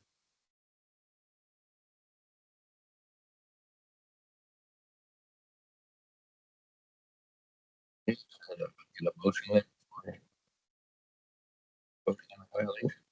And Member Sherwood, I need that we find respondent violated the to that fall. He violated the government code by failing to contact emergency services after damaging the gas facility. Second. You said everything. I'm going off and you do not need to read the code number. Oh. You following those instructions. You know my secret now. Okay, so we're gonna, do we have a second on saying that did not call 911? I'll second, Sorum, I second that. Okay, we're gonna take it to vote. Charlotte, Yes. Clausen, Yes. Johns, Yes. Johnson, Yes. Sorum, Yes.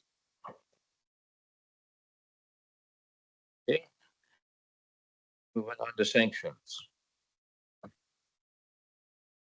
Staff proposes a sanction of mandatory completion of the board's education course and a financial penalty in the amount to be determined by the board. Again, as we did find violations, please state what you think is the appropriate sanction. So Mary Charlotte, so when we look at this, and again, staying consistent, we have them doing an appropriate thing and calling the one call center, notifying them and the gas company. But we do have violation of a ticket and we have violation of calling 911. Would you like to, if we are going to oppose a fine, would you feel it's appropriate? Bill? Well, we're staying consistent. We addressed $1,000 previous failure to get a ticket. So I would propose $1,000. That might be our minimum. I kind of agree with that. I do agree with that. Basically because one, there was no ticket, and they turned around and did a ticket after they damaged it after the fact. You think there should be some financial penalty associated with that. And part of my reasoning too is being a contractor, you should know this, and this is our message to the community and everybody that we expect this is a minimum that you would call any type of digging, even a shell. So if these three things are not followed, yeah, Right. it's going to be a violation of fine. Okay. Okay. Anybody want to make a motion on that?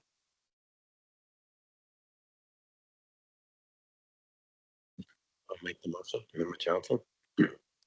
Based on the findings, I move that we recommend the contractor's state license board order the respondent to recommend mandatory completion of the board education course and a financial penalty of $1,000.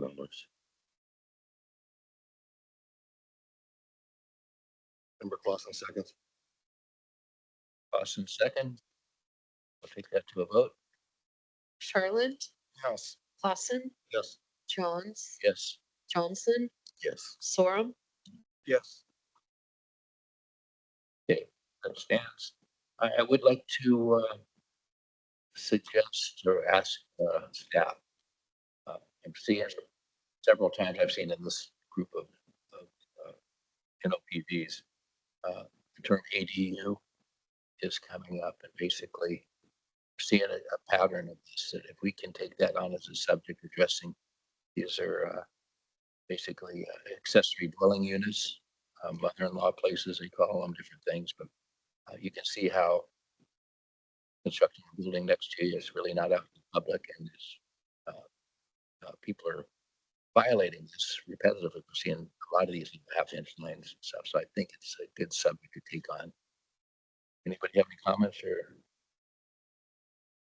I think that's good, just like you suggest that while we're here, so, we'll move on to.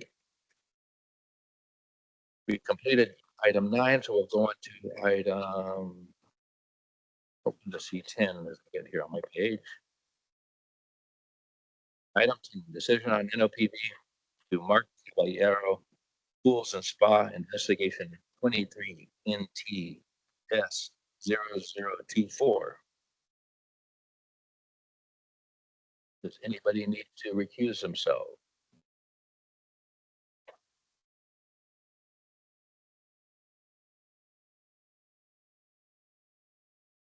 Okay. So Mark Caballero Pools and Spa has not responded to the NOPV, and the jurisdiction is California State License Board. Now turn to the board members and address each violation.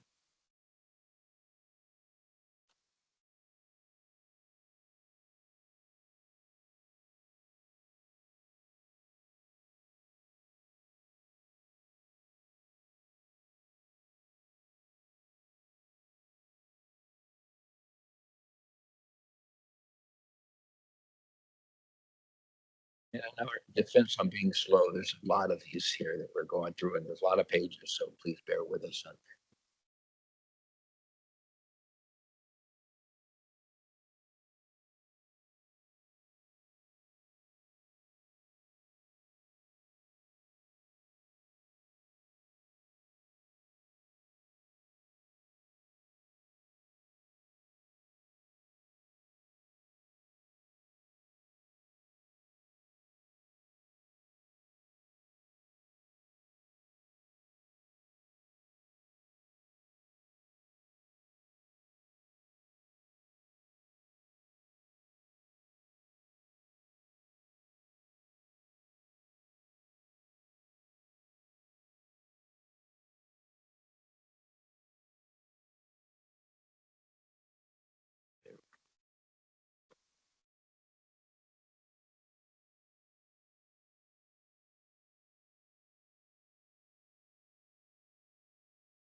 Ready to discuss? Member Johnson, you got Yeah. Member Johnson, um, in this particular case, 4216.2, excavating with a valid ticket, in this case valid, similar to the previous case, I caught in the ticket after the damage occurred. And so again, there was no ticket. It was done after the fact, after they damaged the gas line. So true violation of 4216 to be And I'm saying that as fish, like you brought up, valid ticket versus not getting a ticket. This one, they didn't call for a ticket, stated as violation, not having a valid ticket. I guess that's the same thing. Yes. We're proceeding with that.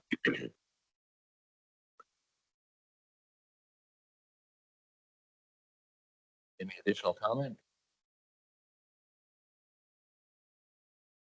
So we treat this the same, sir, in terms of a no ticket versus a valid ticket, correct? Okay, I can make a motion. Okay, we can make a motion, please. I move that we find the respondent violated California Government Code excavating without a ticket. 4216.2B. Sorry, I reported the code number, but my head.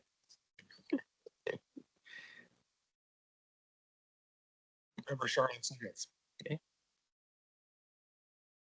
We'll go to vote. Charlotte, Yes. Clausen, Yes.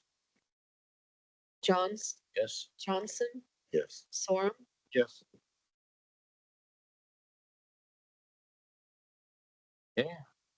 Violation 1. Moving on to violation 2. Government Code 42164C2, failure to call 911 emergency services after causing damage to a gas facility. Like to discuss this. For a motion on it.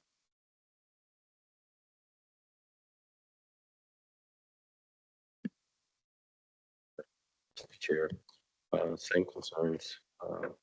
Again, we have a 911 issue, and again, I think it just adds to the fact that we just need to do more, make more awareness of this. And I guess some of these fines, penalties coming out, I guess, kind of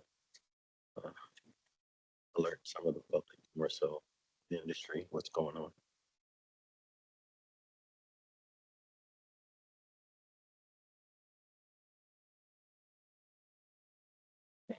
Was that a motion or? I can make a motion. Would you make a motion? Yeah, sure will, sir. I move that we find the respondent violated the California Government Code by failing to contact 911 emergency service after damage in the gas facilities. Member Charlotte second. Madam Secretary? Charlotte, Yes. Clausen, Yes. Johns, Yes. Johnson, Yes. Sorum, Yes. For violation 2, there's violation 3, Government Code 42164C3, California Code of Regulations, Title 19, 4100A1, failure to the regional notification center of damage to natural gas facility. Any discussion?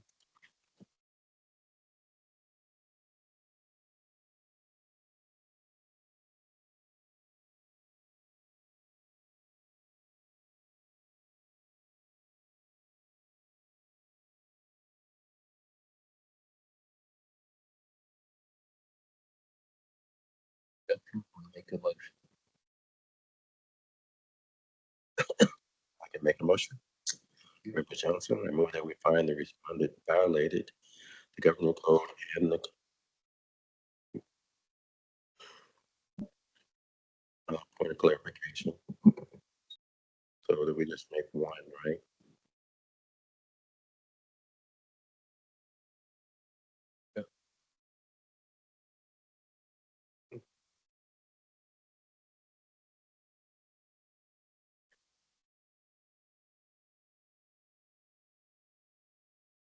Your choice. You can do both or just the regulation. I think we need to have a discussion. All of them. There's a violation of 42164C3, and then the 19 CCR 100A1. Oh, I see. You got two choices. So we can either do one or both. That's just, they include them. Unless you see there's a distinction that you wouldn't agree with. Do your regulation. Your regulation. Okay. Okay, I make a motion. I move that we find the respondent violated the governing code and the California Code of Regulations by failing to contact the regional notification after damaging a gas facility. Member Shoreline, second. Take some vote. Charlotte, Yes. Clausen, Yes. Johns, Yes. Johnson, Yes. Sorum, Yes.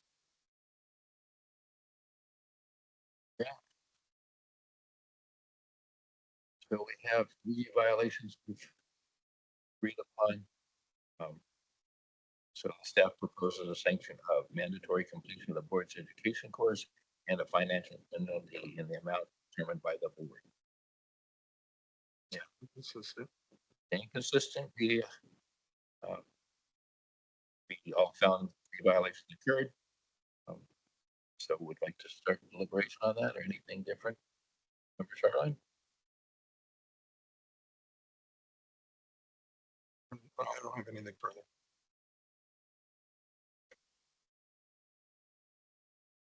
Anybody else have any? I will make my recommendation, and it's opinion only that you guys get to agree to, but I would say it's $1,000, well, education first, and then $1,000 penalty for the contractor, like state license board. But Yeah. Okay, got a motion. Member Sorum, I'll make a motion based on our findings. I move that we recommend the contractor's state license board or they respond to the penalty of $1,000 And education. and the education. Shoreline, yes. Vote. Charlotte, Yes. Clausen, Yes. Johns, Yes. Johnson, Yes. Sorum, Yes. Yeah. Moving on and changing a little bit. The Tech City Hall, I guess. Item 11. Decision on NOPV to the City of Huntington Beach Fire Department, investigation 23 NTS 0024, which is the same case. The next item before us is an action item on the decision of NOPV to the City of Huntington Beach Fire Department. The City of Huntington Beach has not responded to the NOPV, and jurisdiction is the Huntington Beach City Council. We'll turn to the members of the board. We would deliberate each violation separately and decide the violation occurred before moving to the next. If we determine that respondent committed at least one violation, we'll determine what sanction is appropriate. The violation, 4216.3C1A, failure to provide electronic positive response between the legal start date and time. So please state whether you agree with the violation occurred, and doing so, please list the facts you relied upon to make your determinations. We'd like to begin on this. Mr. Member Johnson, my concern here is I know that the city, we gave them an extension and just passed that deadline. And I don't know if their system is equipped to do VPR. Have you received any PRs from them to kind of validate that? If they've done some already, it's just a matter of they just missed this one. Not sure. But they, for sure, regardless, it's past the deadline. And they did respond to that it is a violation, 4216.3C1A.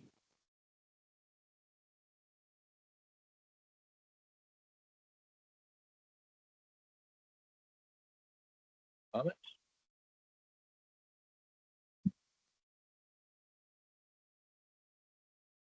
Member Shoreline, you see, this is, the other side of the equation, right?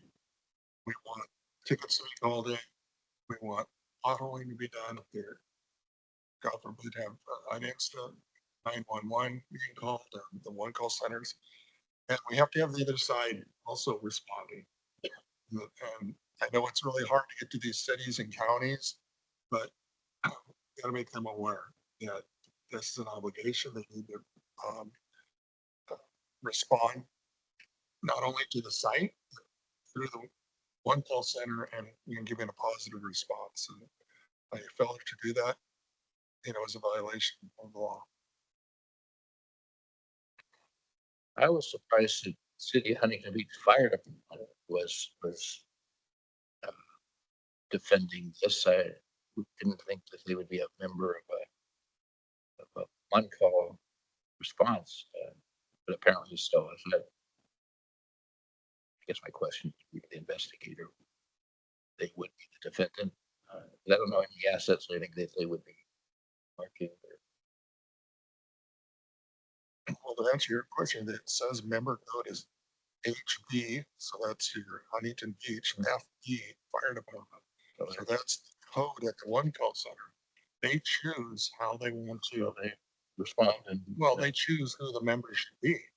They chose for it to be the fire department. They should have a system in place, and they need to follow the law. That's their right. Pick who they want. Maybe they feel that for safety, that's the best person. But there's the code right there that it's not a mistake.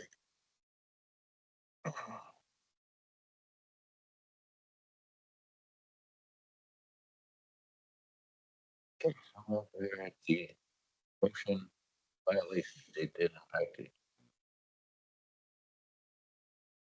I can make the motion. I move that we find the respondent violated California Government Code for failing to provide electronic box response prior to the legal start date and time. Member Charlotte said that.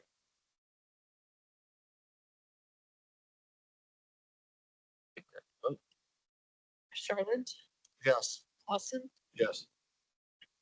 Jones, Yes. Johnson, Yes. Sorum, Yes. Okay, violation 1, agree with. Violation 2, California Code of Regulations, Title 19, Section 4151, C, failure to cooperate with the investigation.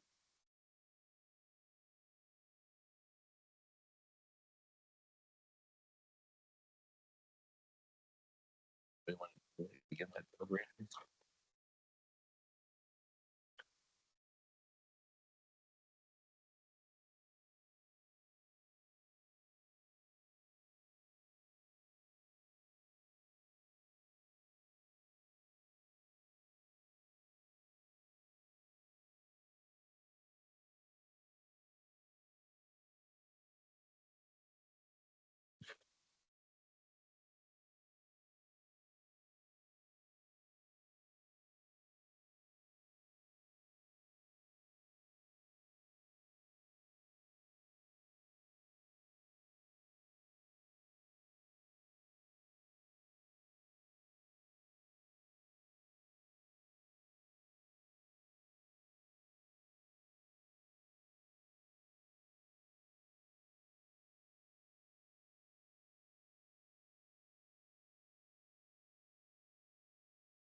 Yep, you're ready. Yeah.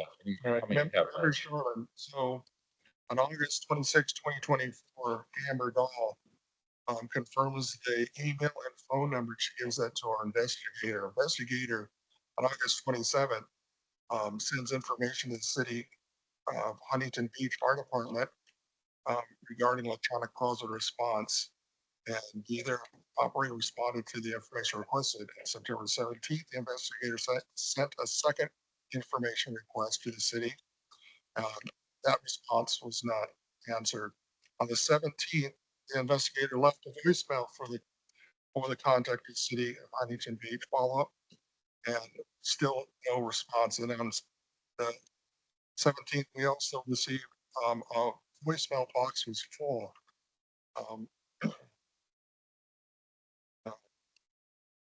or the voice box was unable to complete as entered and the line was in use.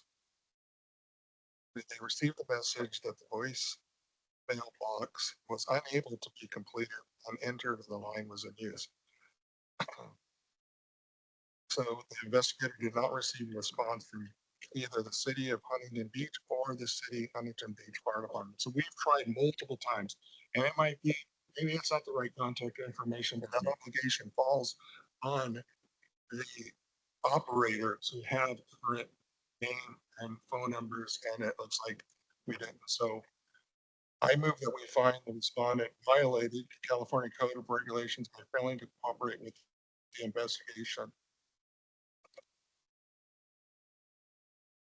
A motion, any second? Member Cluster seconds. Okay. Pick it up. Violation 2 to a vote. Garland, Yes. Clausen, Yes. Johns, Yes. Johnson, Yes. Sorum, Yes. Okay, so concur, there's 2 violations. Staff proposes a sanction of mandatory completion of the board's education course.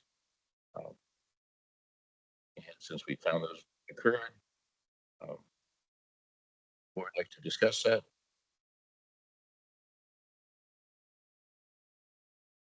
My only concern here is that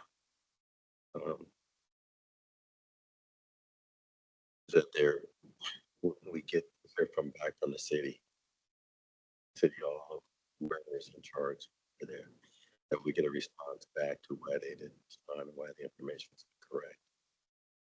I don't think there's a financial penalty should be associated with this, but I do feel that some type of letter back to staff outlining what the rationale was used, why they didn't respond based on EPR and also investigation, and give them 30 days to 45 days to respond back. So you're recommending no? Fine. The only reason I'm asking is, what's going to get their attention? Asking again? I mean, the information we have is going nowhere. So like this will be a letter that goes to. I think the probability of Huntington Beach City Council of finding their own city fire department in, it's not going to happen. There's somebody out there, but they're not.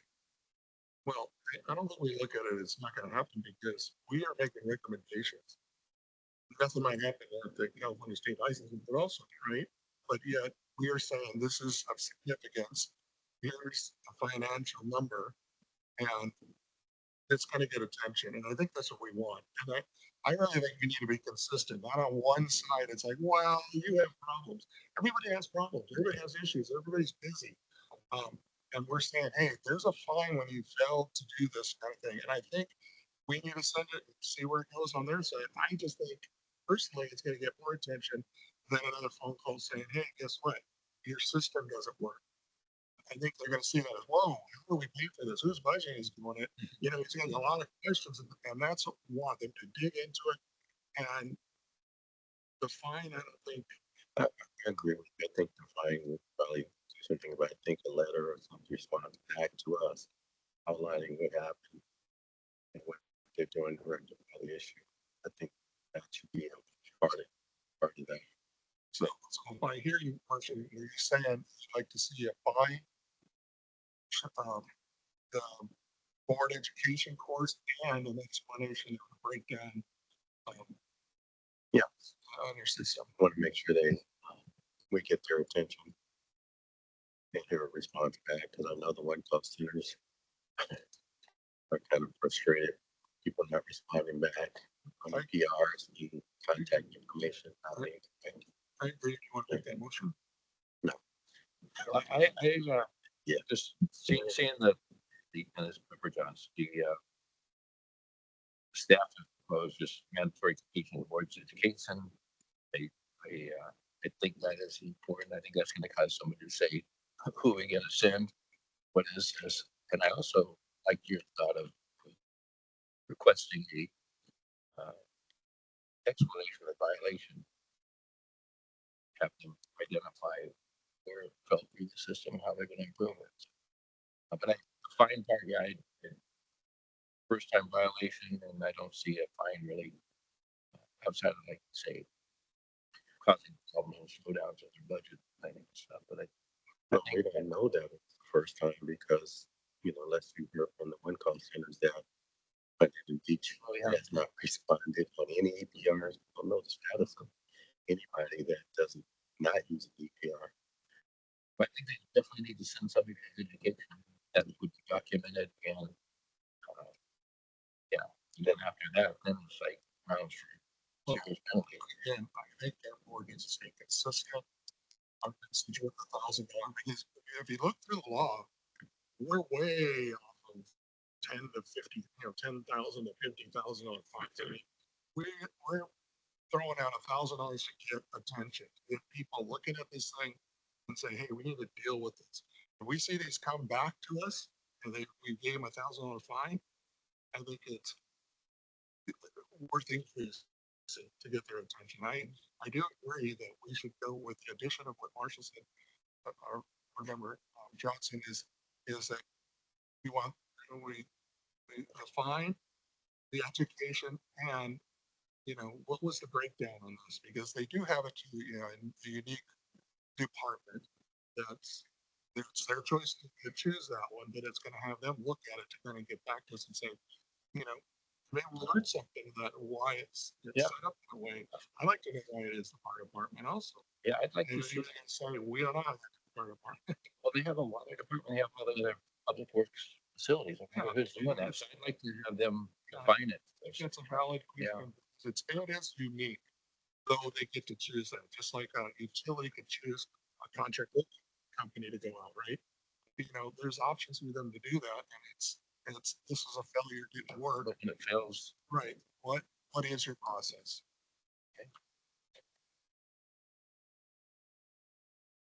Be appropriate, they still haven't responded. The letter would be appropriate, say if you don't respond within 30 days, you're gonna be fined for $1,000. I'm good with all those. I mean, I Gives them the option. And somewhere they have a breakdown in communication and between, I guess it's public works, that would also besides number. well, they have storm drain systems, they have water, they have everything. So who's doing that? I'd make a motion that it would be mandatory education, please, based upon the findings, and that we recommend Huntington Beach City Council respond to complete the education process course. And also, letters should go out if they won't respond within 30 days. Contact them and get $1,000. Excuse me? Yes. You don't have that authority. You too. No. That's it. So we find $1,000 without them responding. Right, you can. You can issue sanctions, you can do corrective action. And you can do education money, corrective action. You can ask them a letter and nicely ask them, hey, we'd like to know why you responded, but you can't find them. Don't respond. Okay.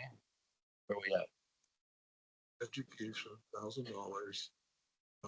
And we can direct staff to put a letter that says board would like to award one of their process.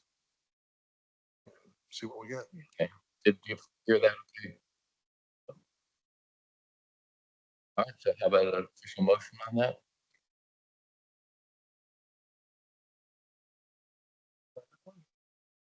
Okay. Member Charlotte, based on the findings, you move that we recommend the Huntington Beach City Council order respondent to $1,000 penalty. their board education course, and we request staff to draft a letter asking for their procedure on responding to a one call ticket and APR. including active contact lists to respond addresses. Okay, a second on that? Member Clausen, second. Okay, on a vote. Can we make sure that she has it right first? Do you have it?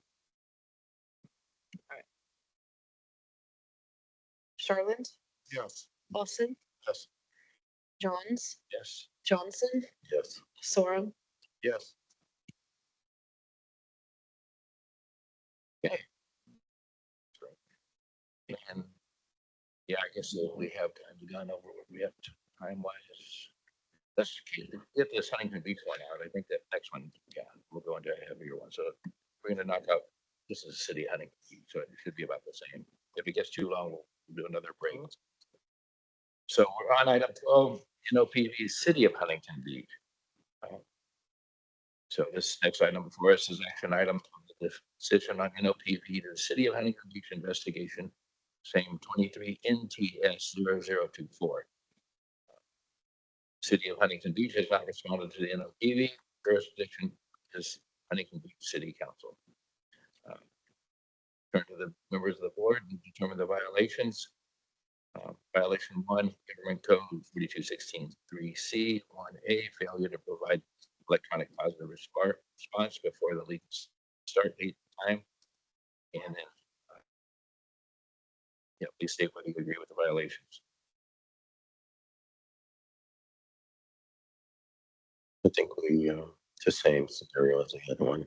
I think it's, we can move forward and listen to the comments to the motion. I don't see any difference between the fire department and the City of Huntington Beach unless somebody else does. Okay. Want to reread that previous motion or? I think we gotta go through the whole. Yeah, I guess due to the violations, we're on, in the, Chairman Johns, I move that we find the respondent violated the government code by failing to provide an electronic positive response prior to the legal start date and time. 4216.3C1A. Member Charlotte, second. we're voting on that. Charlotte, Can we do them all together? No, Okay, let's go with we this. gotta vote. We'll stay on it. Charlotte, Yes. Clausen, Yes. Johns, Yes. Johnson,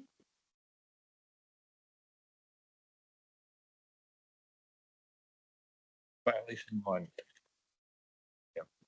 That's 4216C, 3C, 1A. Failure to provide electronic positive response. Yes. Sorum, Yes. Okay.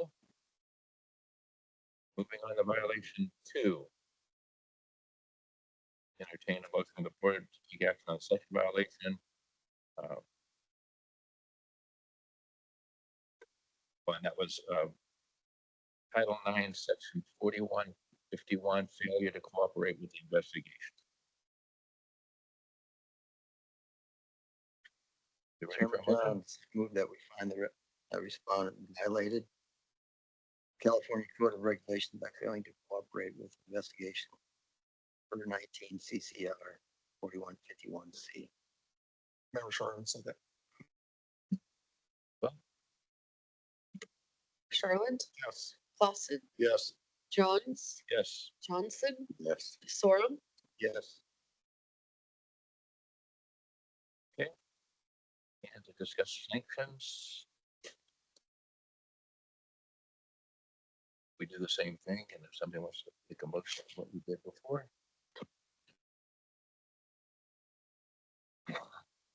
Member Charlotte, based on the findings, I move that we recommend the Huntington Beach City Council order the respondent to $1,000 penalty, board education course, and staff to draft a letter asking for the proper procedure for responding at EPR. And their contact information. I have never saw her my second. Okay, vote on sanctions.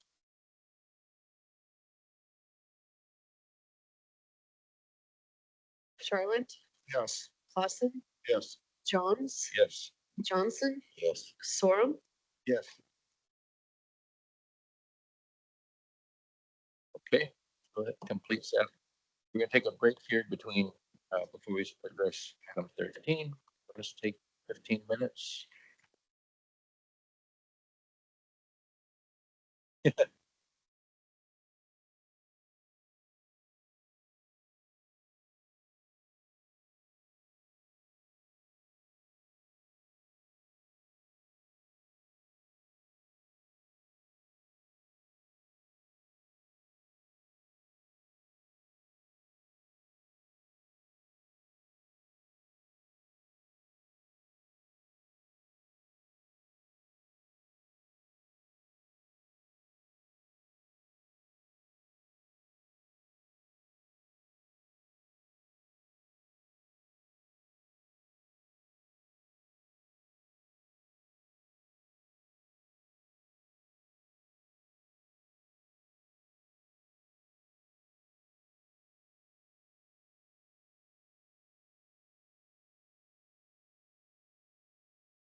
the web group ready?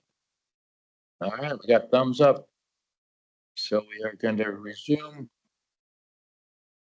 our meeting. We're on item 13, decision on NOPV to Patriot Construction Services investigation, C2329600003.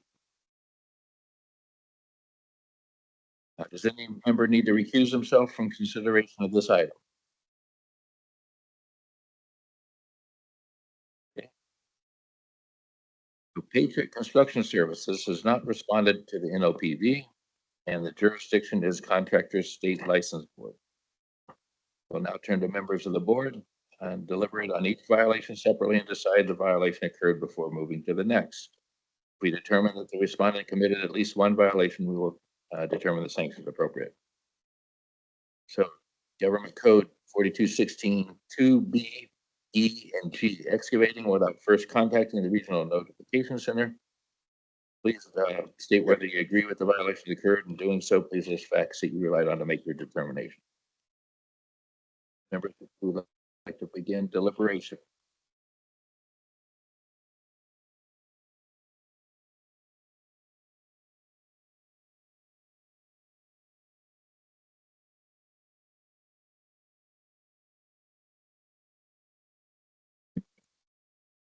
Member Jackson. Can you hear me? Okay. This one has to do with Government Code 4216 2B, E, and G, excavating without first notifying the Regional Notification Center. I did hear some of the comments made in-house already, and I also read the documents from the investigator. And I do know a little bit about process and procedures of telecommunications and vaults, stuff like that. And so I can only use my past experience on particularly things on the right-of-ways, railroads, and outside the right-of-ways. When you're covering up a manhole or some kind of lidded item, where I came from, there was a lot of manholes or sewer lids that were covered over just from repaving. And we were required to call in a ticket. Our policy within our company required that we call in a one-call regional notification ticket unless it was deemed to be an emergency, where you had, based on one of the comments mentioned by Mr. Cleaver, life-threatening emergency type situations. But for safety reasons, and in this particular case, I do recall that there was an AT&T facility right underneath the lid or underneath the other facility. And also I take into account that there was gas, Kinder Morgan's pipeline within the high pressure priority process. And so I think it's from a safety hazard situation, I think that it should be, and based on the definition of what needs to be recalled in for a ticket, even if it's shallow or whatever the case may be, you still don't know what's under there. And for the safety of the community and the workers and employees, and since you're moving earth, regardless if it's packed or unpacked, I think it's necessary to still call in. Why not be safe and call in one call? Member Sharman and Board Member Johnson is absolutely correct. I think we feel it's so important to call in tickets that I believe we said that even in an emergency, you should call in a ticket. So you still have the ability to, on an emergency, go. respond, do what you need to do. If it's a true emergency, you can start digging, you can do all that. Then we require you as soon as you can, is to call in a one-call ticket on emergencies. But everything else that's working out there, I think by giving a pass to not having a ticket, because it's, you know, I'm working for a utility and it's theirs. Yeah, you don't know the whole story. You don't know what else is out there. And again, I always use that high petroleum pipeline that's there, and you just did not see anything or know about it. Well, we're not giving the utility the benefit of them knowing. They monitor these tickets. They're looking at these, you know, as soon as they come out in some cases, and they know they're high profile areas. And if they see something on there, they're gonna contact you and say, hey, we just got this ticket. Where are you at on this? You know, this is what we got. You give them the opportunity, which you will not give them if we say, oh no, and it's gonna be too many to try to define versus staying consistent. You need a ticket. Even in emergency, we want you to do that as soon as possible. I think is the right way to go. And Member Johns, I do concur, and I agree with that wise guy who mentioned it might be a precedent being set on how we handle this, but I do think of this as similar to if I owned an asset underground, I had somebody come in and even though I knew the depth and said, yeah, dig down and find it for me. That's what finding this fault would be, down 18 inches. It seems like the procedure is you call, you wait a couple of days, you do the work unless it's an emergency. So I have no qualms to say that this is requires a dig ticket.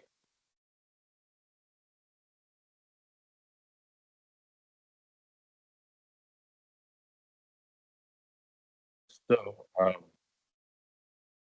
voting on a violation, does anybody want to make a motion?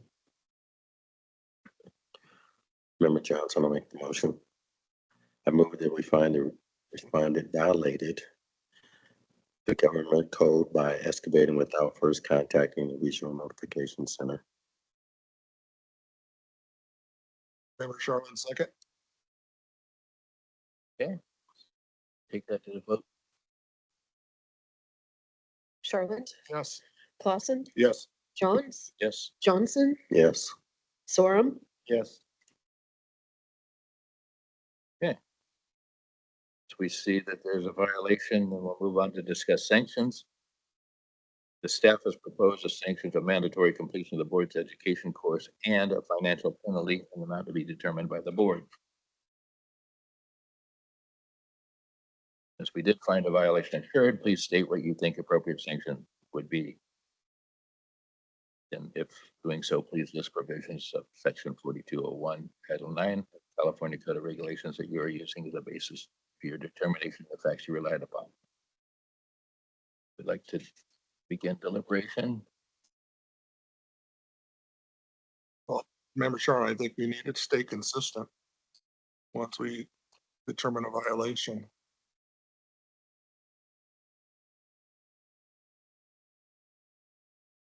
Johns, you've been through it before, and I agree with you. If somebody sees this as being different, I agree with that.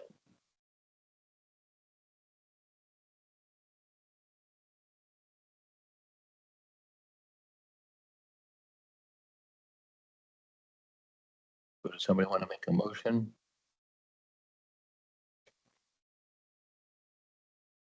I'll make the motion. Based on our findings, I move that we recommend the contractor state's license board order the respondent to a mandatory completion of a board education course and a financial penalty of $1,000. Member Sherlin, second. Secretary? Charlotte, Yes. Clausen, Yes. Johns, Yes. Johnson, Yes. Sorum, Yes. Okay.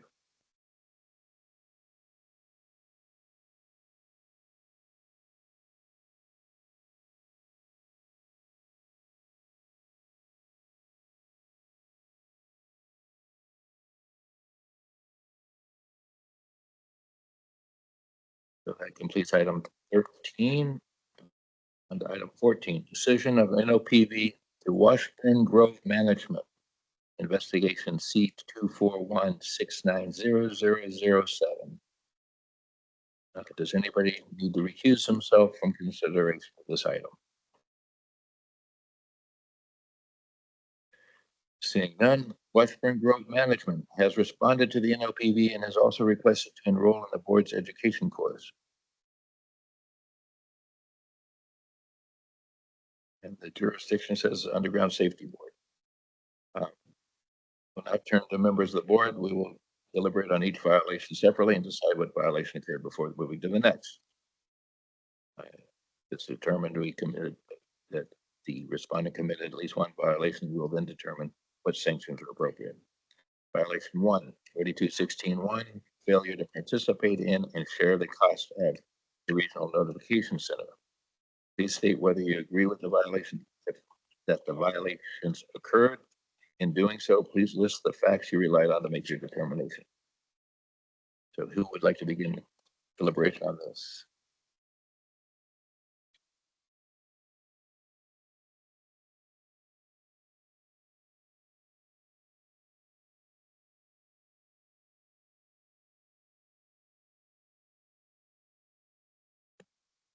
Johnson. That, again, this has to do with Government Code violation 4216.1, failure to participate in and share the cost of the Regional Notification Center. Again, according to Government Code 4216, doesn't say anything, or doesn't say that you're not supposed to be a member. You are supposed to be a member if you're a facility owner. And he realizes that, he knew that early on, just wanted to save some cost, and he just wanted to get rid of some cost, and thought he'd get around the law. And I think he had this pipe going for a long time, and he just decided to save some money. The bottom line, he knew he had to be a member. He just thought he can just get away with it. And thanks to the pressure that was done by the Regional Notification Center to follow through it, I think he realized it. And I think I hope that he joined back. He said he realized that he made a mistake. So knowing that if he did return and he is back being an active member, what my concern would be.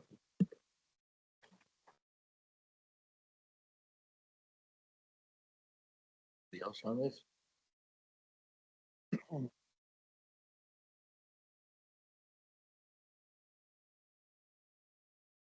What are they asking for the recommendation? They Is it to rejoin or to stay a member? Staff proposes sanction of mandatory completion of the board's education course and financial penalty to be determined by the board. Would we get clarification? Are they still a member? They didn't pay, or are they trying to leave? I believe that he thought he would leave. You should look at the evidence before you. It Okay. doesn't matter if he's a member now. He wasn't a member when he was written up. Right.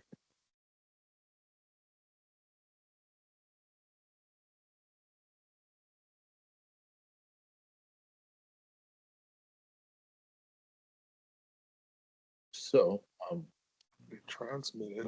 what's up is we're gonna say that they violated. So I think, as council said, they weren't a member, they violated regulation, and we're deciding if we agree that it was a violation. And if so, can somebody make a motion?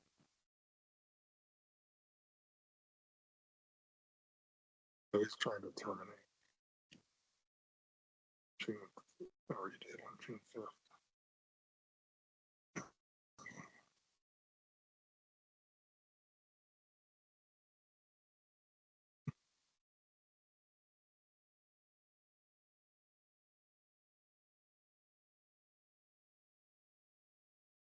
He's just,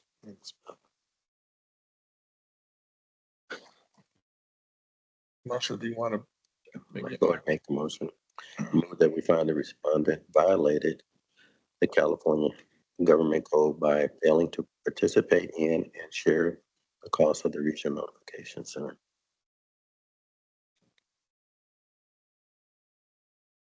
Member Charlotte, second? Then we'll take that to a vote. Charlotte, Yes. Clausen, Yes. Jones, Yes. Johnson, Yes. Sorum, Yes.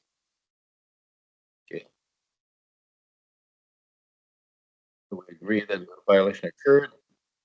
So staff proposal to sanction a mandatory completion of the board's education course and a financial penalty found to be determined by the board. So please list provisions you cite in order to come up with a sanction. Who would like to begin that? Member Johnson. I agree that there should be a mandatory completion of the board educational course. In terms of financial penalty, open that, or we need to find out if he isn't active member in terms of current, if he's current on his payments. To sort, you know, we're talking about something in the past at the time that I wouldn't want to, if he's paying back monies back to the One Call Center or even moving forward. I'm pretty sure he's agreed to some terms with them moving forward. So at this time, I wouldn't want to require a financial penalty. So education and repayment of lapse fees that they would owe. And then if there's a delay, I guess maybe we could consider penalties or at least interest on their payments, but They don't look like they like that one.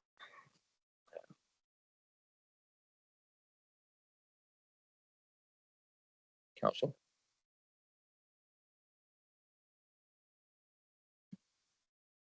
What's your question? My question would be, can we're requesting that they come current with their fees, and if they can't, if they delay that, then they should have interest or penalties associated with paying. No, Ixnay? no, you can sanction them with a penalty, but you can't order them to pay back. You can't interfere with their membership. They have to Okay. be a member. But paying and all that is between them and Okay. their group. So can we make the penalty? You can make a penalty. The amount to what they owe. Well, no, Uh, no, because that's not gonna, they need to pay the One Call Center. One Call Center's not gonna get this penalty. So we can't, council, we can't order them to pay their one call fee and bring it to date.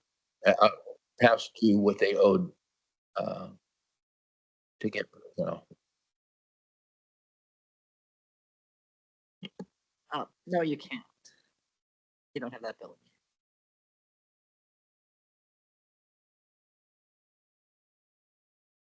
So it's either a penalty, not a penalty. And how long have they been out of? November. On a year. What is it? Can we make a penalty for the amount of 1 year of their dues? And we don't know what that is, but we're saying we leave it open. No, you need an amount. Then we ask what the minimum is at the call center. They gotta be on the minimum. So we would like to query the One Call Center to see how much it would be. They're a minimum member. It's not a penalty factor. What's that? You're allowed to look at certain things to Mhm. determine what the penalties are. How much money you owe Joe is not one of those things. Okay. All right. So, well, I'm, This shows. yeah. Well, I would, I propose $1,000 for violation. I don't know if I agree. It's a little different. It's a little different, I think, than failure to call. Yes, he needs to be a member. And I don't know how good the education piece is on that portion. And so don't know if the fee fits the violation in my mind. I think he should rejoin if he has not already. I think that if we can put something in there for that, that needs to be something as an operator. And some education moving forward is not. Member Charlotte, I agree. I think it's different. What we have here is, I think someone who looks like they're getting very few tickets. They don't see a real big benefit. He, wants to leave. It's costing whatever it is, $500 a year. I don't know what it is, but, it's probably on the minimum side of the one call center. And that he doesn't want to pay. So he's looking at cutting his costs. What we're saying is, no, if your facility is in the right of way and it falls under the law, you need to be a member and you have to share in that cost regardless of what those fees are. So I do agree that we sent him to education, and he'll know that he was in violation, and he continues to not pay his due. I guess it's gonna come back to us. Now we have a second offense, and we have time to now get his attention. So if this doesn't do it, we will have another shot at this, to get him compliance. And that's all we want, is him to comply, be a member of That's all the good. facility in the public right away. Okay. Good with that. Somebody want to make a motion to that effect?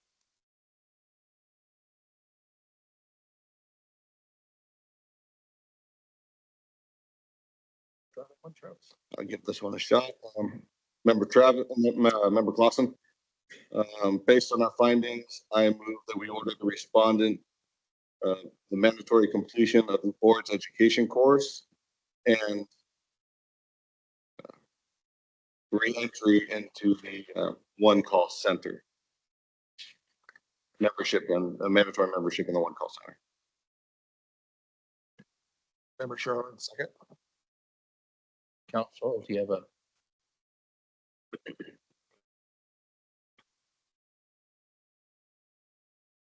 You take exception to that, Council, I mean, we're saying for them to join back up. Or just We don't have a say over. I'm going to interpret that as corrective action. So you are ordering corrective action of joining back up. Okay, yeah, Got it. very good. And the education course, right? Yes. Yes.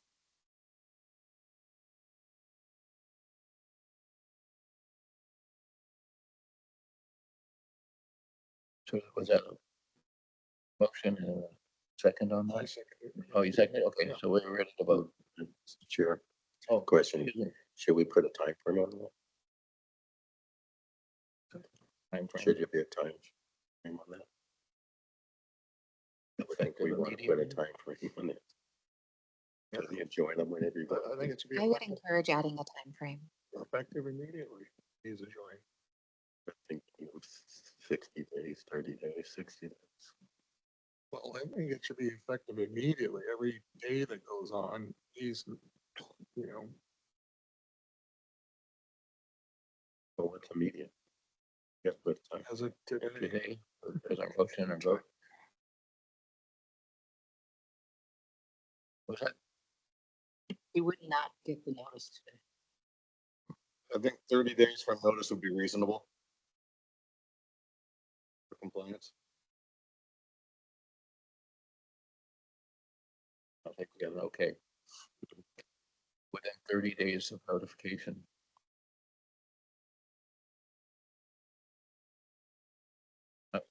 Within 30 days of the decision. Okay. Add to our motion. And the second still good? Any changes? Your motion? Yes, it's still good. Okay, so we'll proceed with the vote. Charlotte, Yes. Clausen, Yes. Johns, Yes. Johnson, Yes. Sorum, Yes. Okay.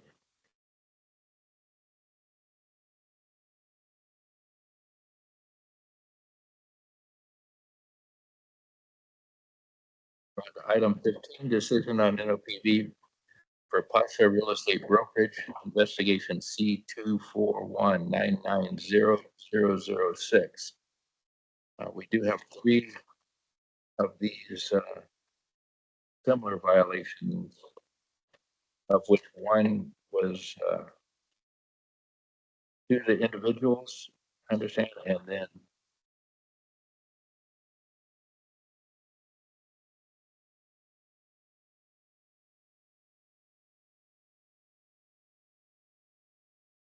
Dad, can you remind me what there were 3 uh,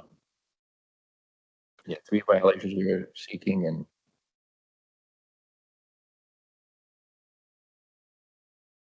Chair, I'd like to withdraw NOPV number 15 on the NOPV against Posture Real Estate estate brokerage.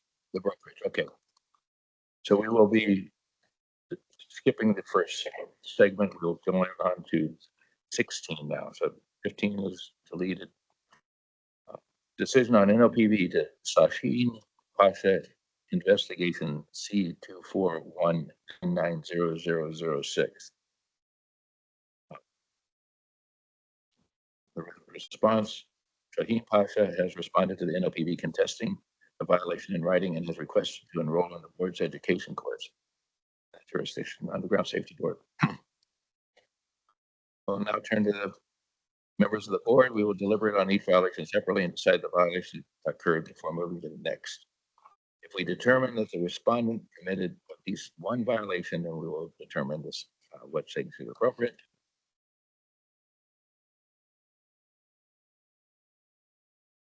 So violation, Government Code 4216.2B, excavating without first notifying the regional notification center. Please state whether you agree with the violations occurred, and in doing so, please list the facts you relied on to make your determination. Who would like to begin this deliberation?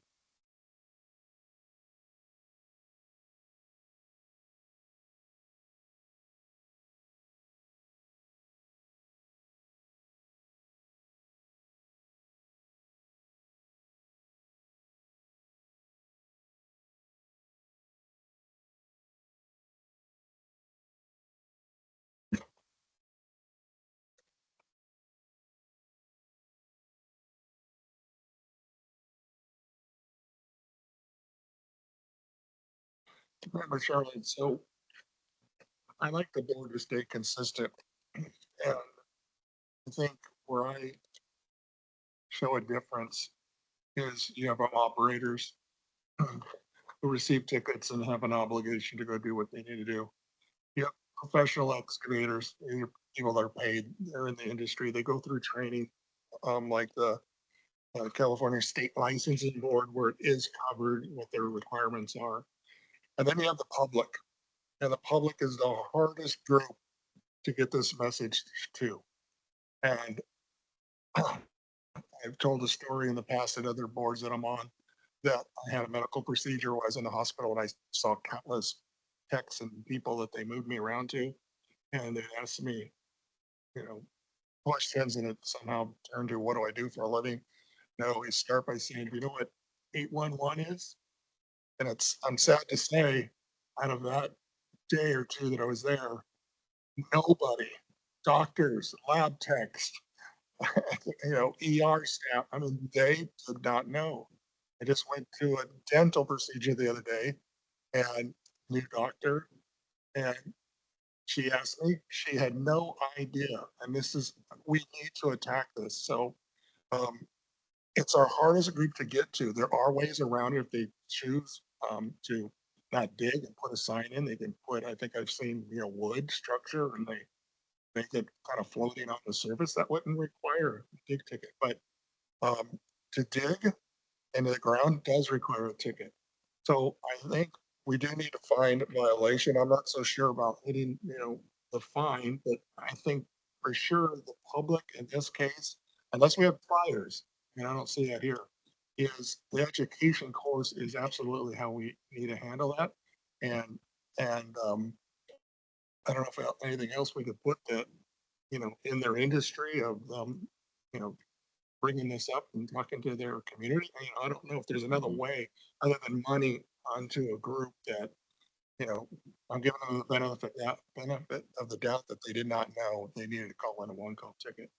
Um, but I do believe they are in violation. I believe all realtors that are out there need to call in tickets and state where they're going to do it, pre-mark, so we can mark any conflict, because it could also hurt them, putting this in if they're using an auger or just what tool they might be using. So that's my feeling. Okay.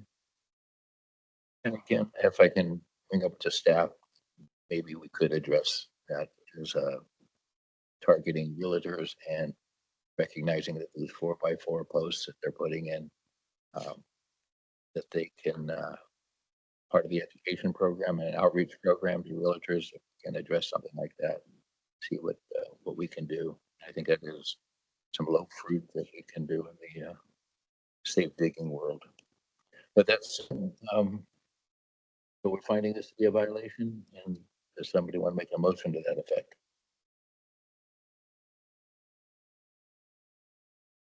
I'll make the motion.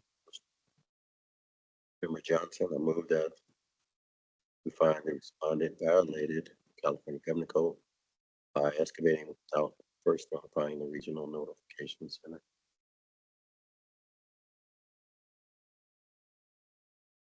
And a second, Member Clausen, second. okay, good to vote. Charlotte, Yes. Clausen, Yes. Johns, Yes. Johnson, Yes. Sorum, Yes. Okay. The violation. So moving on to sanctions, we kind of discussed that, but staff proposes a mandatory completion of the board's education course and a financial penalty, the amount to be determined by the board. For those of you who find that a violation did occur, please state what you think of the appropriate sanction.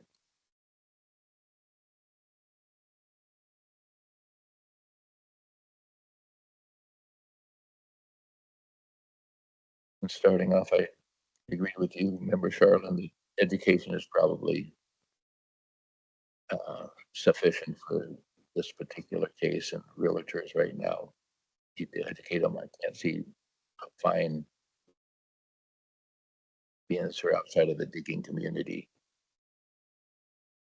There are issues with it, but yeah, I think education would at least get people on the right page. Member Johnson, I've been sitting here trying to figure out how to incorporate Mr. Wingate's recommendation or suggestion on how we can do some corrective action or make some awareness out there, have them to do. But I don't know we have jurisdiction to do that. But if there's something that we can come up with to kind of help with that, because right now they're under the jurisdiction of Underground Safety Board, but I don't know from realtors and brokers if they fall under another category or we have any jurisdiction over them. But maybe a newsletter or something. I don't know. Yeah, that's where I'm thinking education comes from. I know there's some serious issues with this.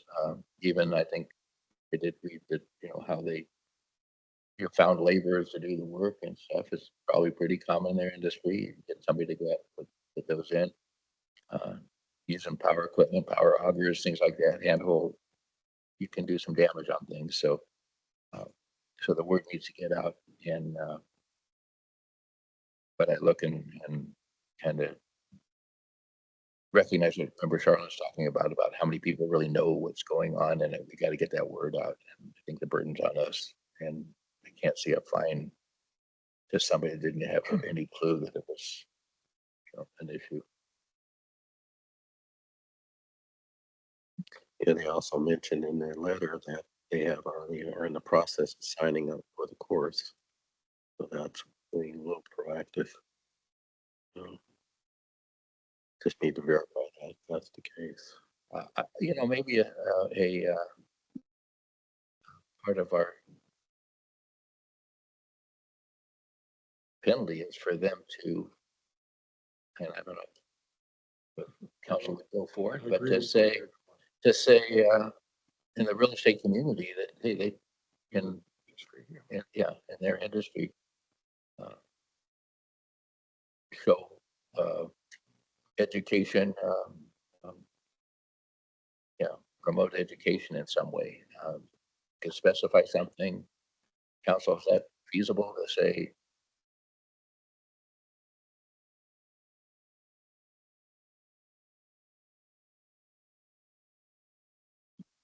If you want to do corrective action instead of a penalty, do you think the respondent is willing and able to comply with the order?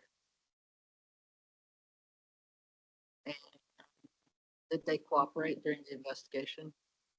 Did the violation cause death, substantial injury, environmental property damage, or poses significant risk of death, substantial injury, or environmental or property damage? Did they act willfully, knowingly, which includes recklessly? Do they have a history of this? Did they take immediate action upon discovery to mitigate the safety consequences of the violation? So considering all of those types of things, yes, you can issue some corrective action. Be careful what you order for corrective action. Okay. Well, I'd like to get, I would think that it'd be feasible for them to participate in the real estate advertising world to promote recognize that what can happen when they bury your signs and put signs in. So let them know the procedure that they publish in their magazine might be a way to do it, but without giving them strict guidelines, but just to try to get involved with it. 811 is required when installing any type of sign that you're going to do. Even signs, yeah.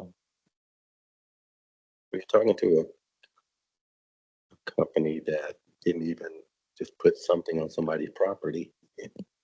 Didn't know whose it was, just arbitragers did it. Yeah. I'm thinking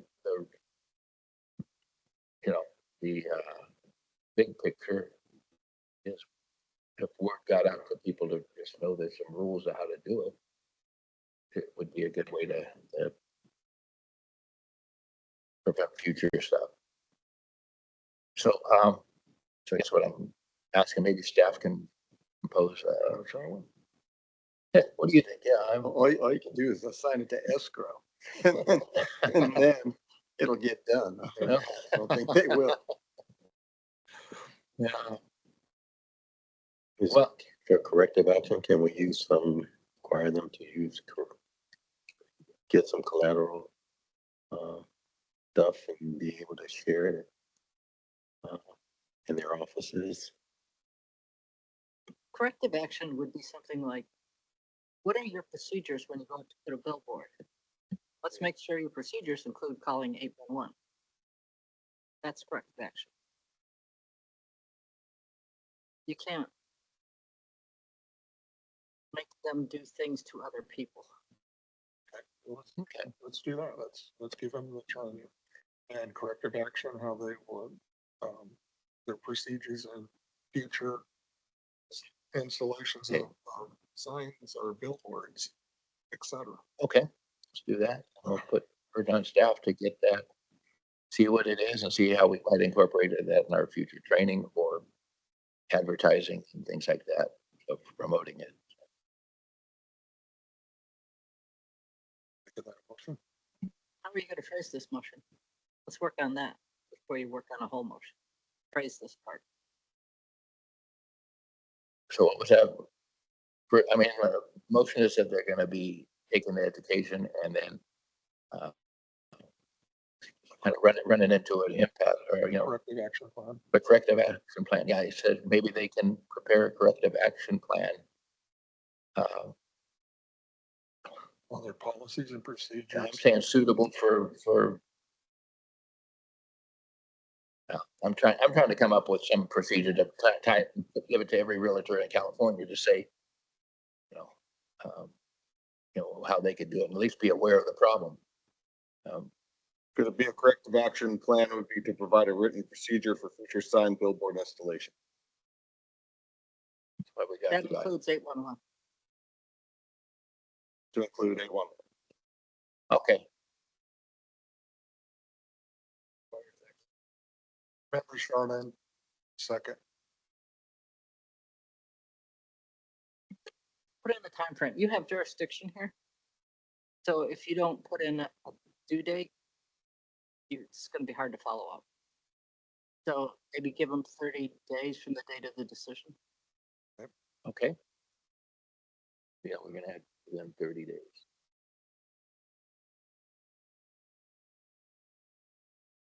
Chair Johns, I think you have to put something in there about excavation too. I don't think I heard that. I mean, they can hang a sign on a tree.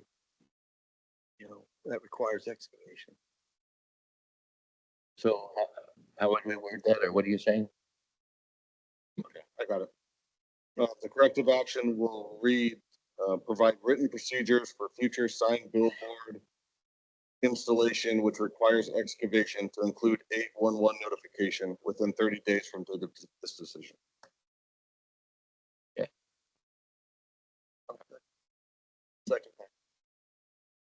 Okay, we're on the vote. Charlotte, Yes. Clausen, Yes. Johns, Yes. Johnson, Yes. Sorum, Yes.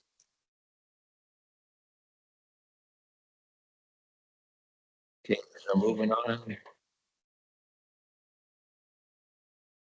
So that was for Shaheen Pasha and this, Travis. and then now we have the other, They're similar, right? yeah, Rizwan Pasha. So basically they were gonna be doing the same thing, and even the same conclusion, I think would be fine. Two plans would be okay with me, so, this is a continue on, so we are, action on the decision of NLPB to Rizwan Pasha, investigation C21419900006. We'll turn to the members of the board to deliberate. We found previous violation. Does anybody want to make a motion? Same motion for this? Member Clausen, I move that we find the respondent violated the government code by executing without first notifying the regional notification center. Member Sharman, second. Vote. Charlotte, Yes. Clausen, Yes. Johns, Johnson, Yes. Sorum, Yes. Sanctions. I'm proposing, Travis could do it again. yeah, so we do that. He already did. Based on our findings, I move that we order the respondent to take the mandatory completion of the board's education course and provide corrective action of providing written procedures for future sign billboard installation that requires excavation to include 811 notification within 30 days from date of this decision. Member Sharman, second. To vote. Charlotte, Yes. Clausen, Yes. Johns, Yes. Johnson, Yes. Sorum, Yes. Okay. On to item 18. Decision on NOPV to Nova Star Construction Corporation, investigation CAS -01557 P3T1F7. Do any recusals? Anybody have any need to recuse themselves? Consideration of this item.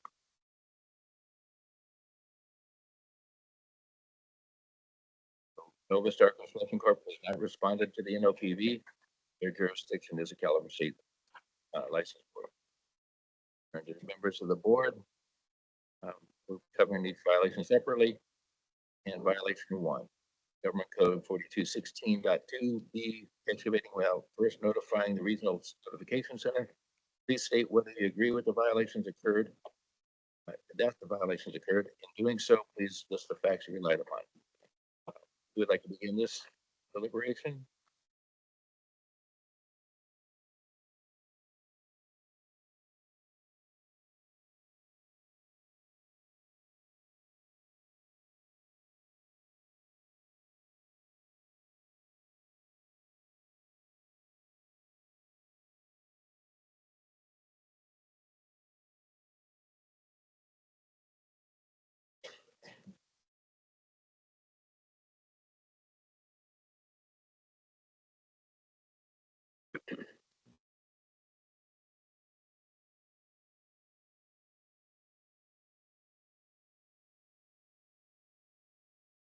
Chair General,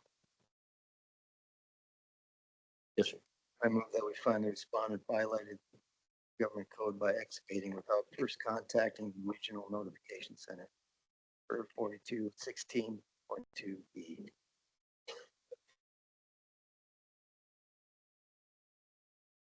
Have a second on that?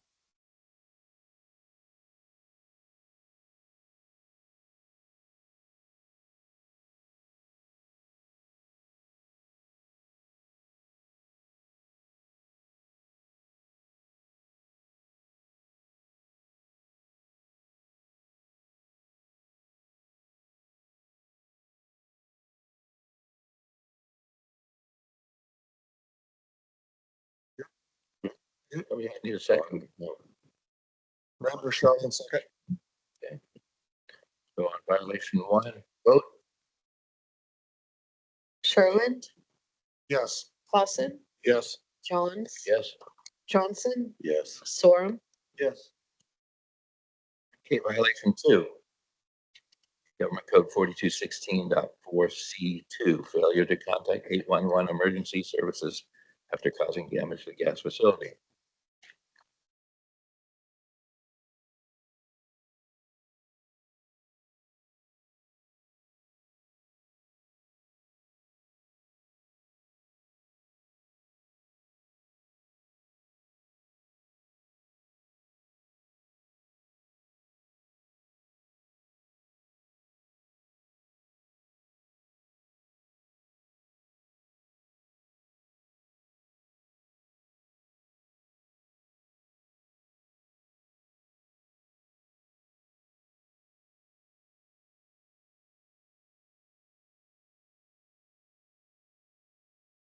Somebody want to make a motion on that? Or it's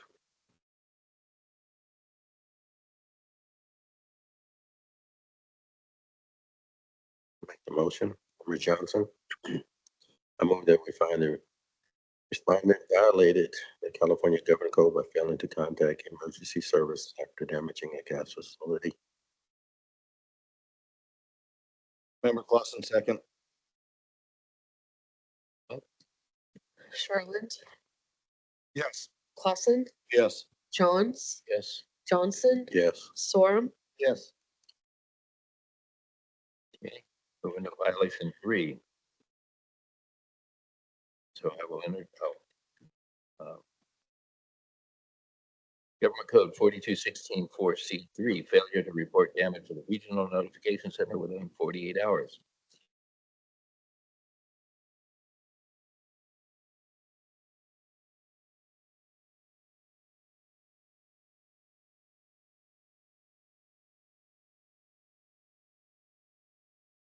Make a motion.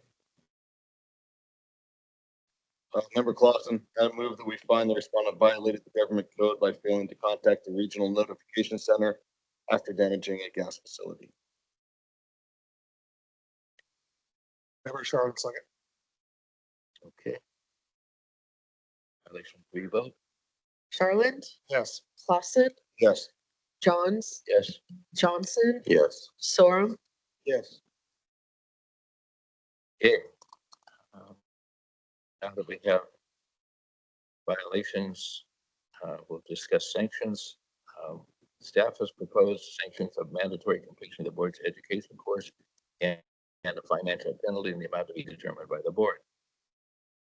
We did find that violations occurred, so we'd like to continue this deliberation. I believe we're missing one of the violations. Oh, I glad you guys are watching out for me. Okay. Going back, voting on violation 4. This was California Code of Regulations, Title 19, Section 4151, refusal to cooperate with the investigation. So now, deliberation by the board.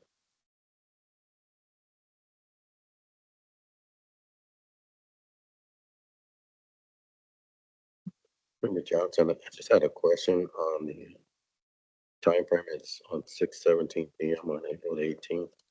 On the bottom of my sheet doesn't have that last response. Yeah, mine got cut off too. I just see the top.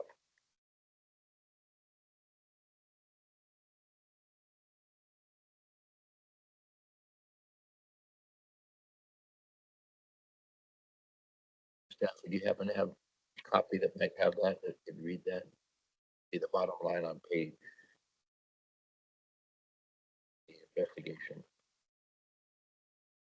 Page 6.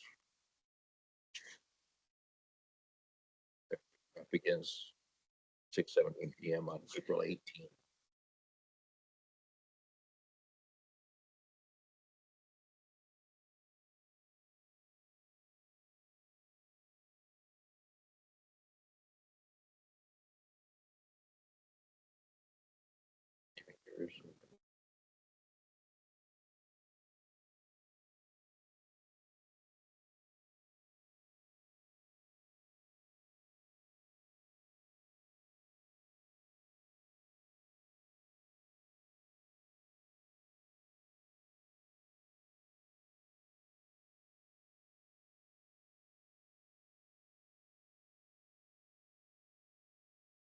Okay. I'll read it and then see if you're okay with this. I'm going to begin in the paragraph. So we're on this sheet, page 5.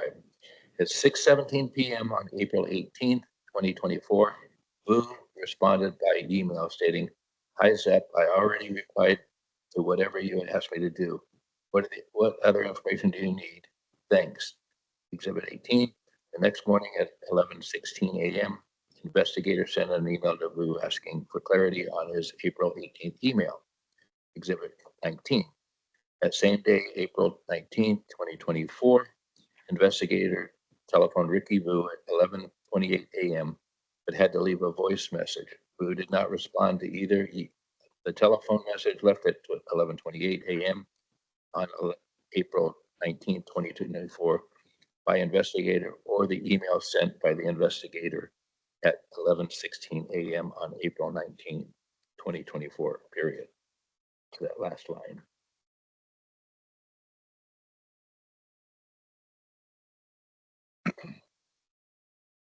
Good with that, Marshall? You good with that? Yeah. Yeah. Okay. So member Charlotte, so based on exhibit 17, we requested information on January 4th, gave extra time for the winter holiday on December 20th. The agent said, give me some time to find out who I talked to and I'll get back to you. And as of the date, as of that date, I received no response, no information. So based on this exhibit 17, I move that we find the respondent violated the California Code of Regulations by refusing to cooperate with the investigation. Member Storm, I second that. With that, we'll go to a vote for violation 4. Charlotte, Yes. Clausen, Yes. Johns, Yes. Johnson, Yes. Sorum, Yes. Now we have 4 violations and moving on to the sanctions. The staff had proposed sanctions of mandatory completion of the board's education course and a financial penalty in the amount to be determined by the board. We do believe that 4 violations have occurred, so we would like to continue discussing or deliberating on this violation sanctions. I ask the board members to be consistent. We've had multiple violations.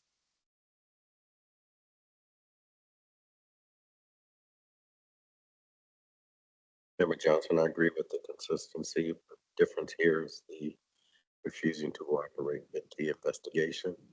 So I think that warrants additional penalties associated with that or fee.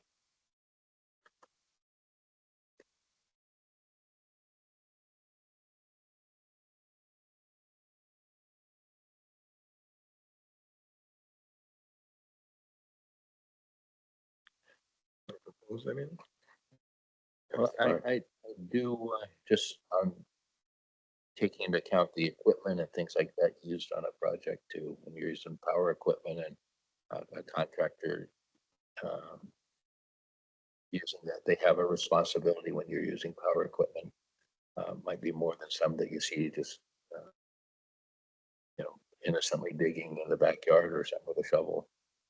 Take that into account too when I think of just the what's occurred and taking that into account. Chairman, the other thing is that the incident occurred on 7/22/23. Last correspondence we had was 4/19/24. In multiple attempts to discuss this with them, and they're not getting anywhere. So I think the penalty should be more than what we have done in the past. As of today, it's $1,000. I suggest $2,000. Is there any discussion? See what they think. Yeah, I was any more to $1,500, $500 for the difficulty, but. I'm sorry, I didn't hear that. 1,500. So I was 1,500, recommending 2,000. because we're just talking, it was a long time in terms of the dialogue, going back and forth, passing information. So I think the 1,000 is a good starting ground, but 1,500 would rectify the issue of cooperating. That's the good. I'm sorry, Marshall. So is that 1,000 plus 1,500? No, 1,000 plus 500. Plus 500. Okay. So we have those two. 1,500. I'll second that. So you good with that? Yeah. I'm good with both. So I'll make a motion. Ready? Okay, based on the findings, I move that we recommend the contractor state license board order the respondent to a mandatory completion of the board education course and a financial penalty of $1,500. Second. Okay, we can have the vote. Yeah. Charlotte, Yes. Clausen, Yes. Johns, Yes. Johnson, Yes. Sorum, Yes.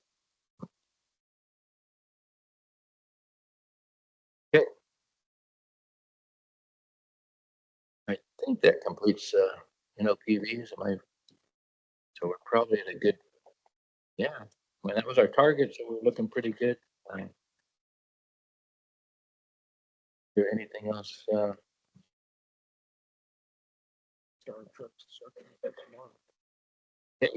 So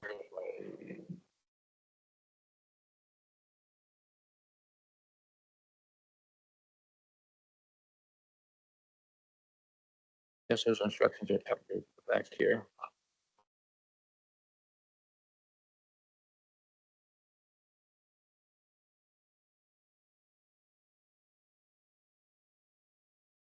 So that concludes, I think, what we're going to be doing here today. So I'm looking for my closing instructions. Do I have anything, any guidance or anything I need to do on this, or can I adjourn for the afternoon? And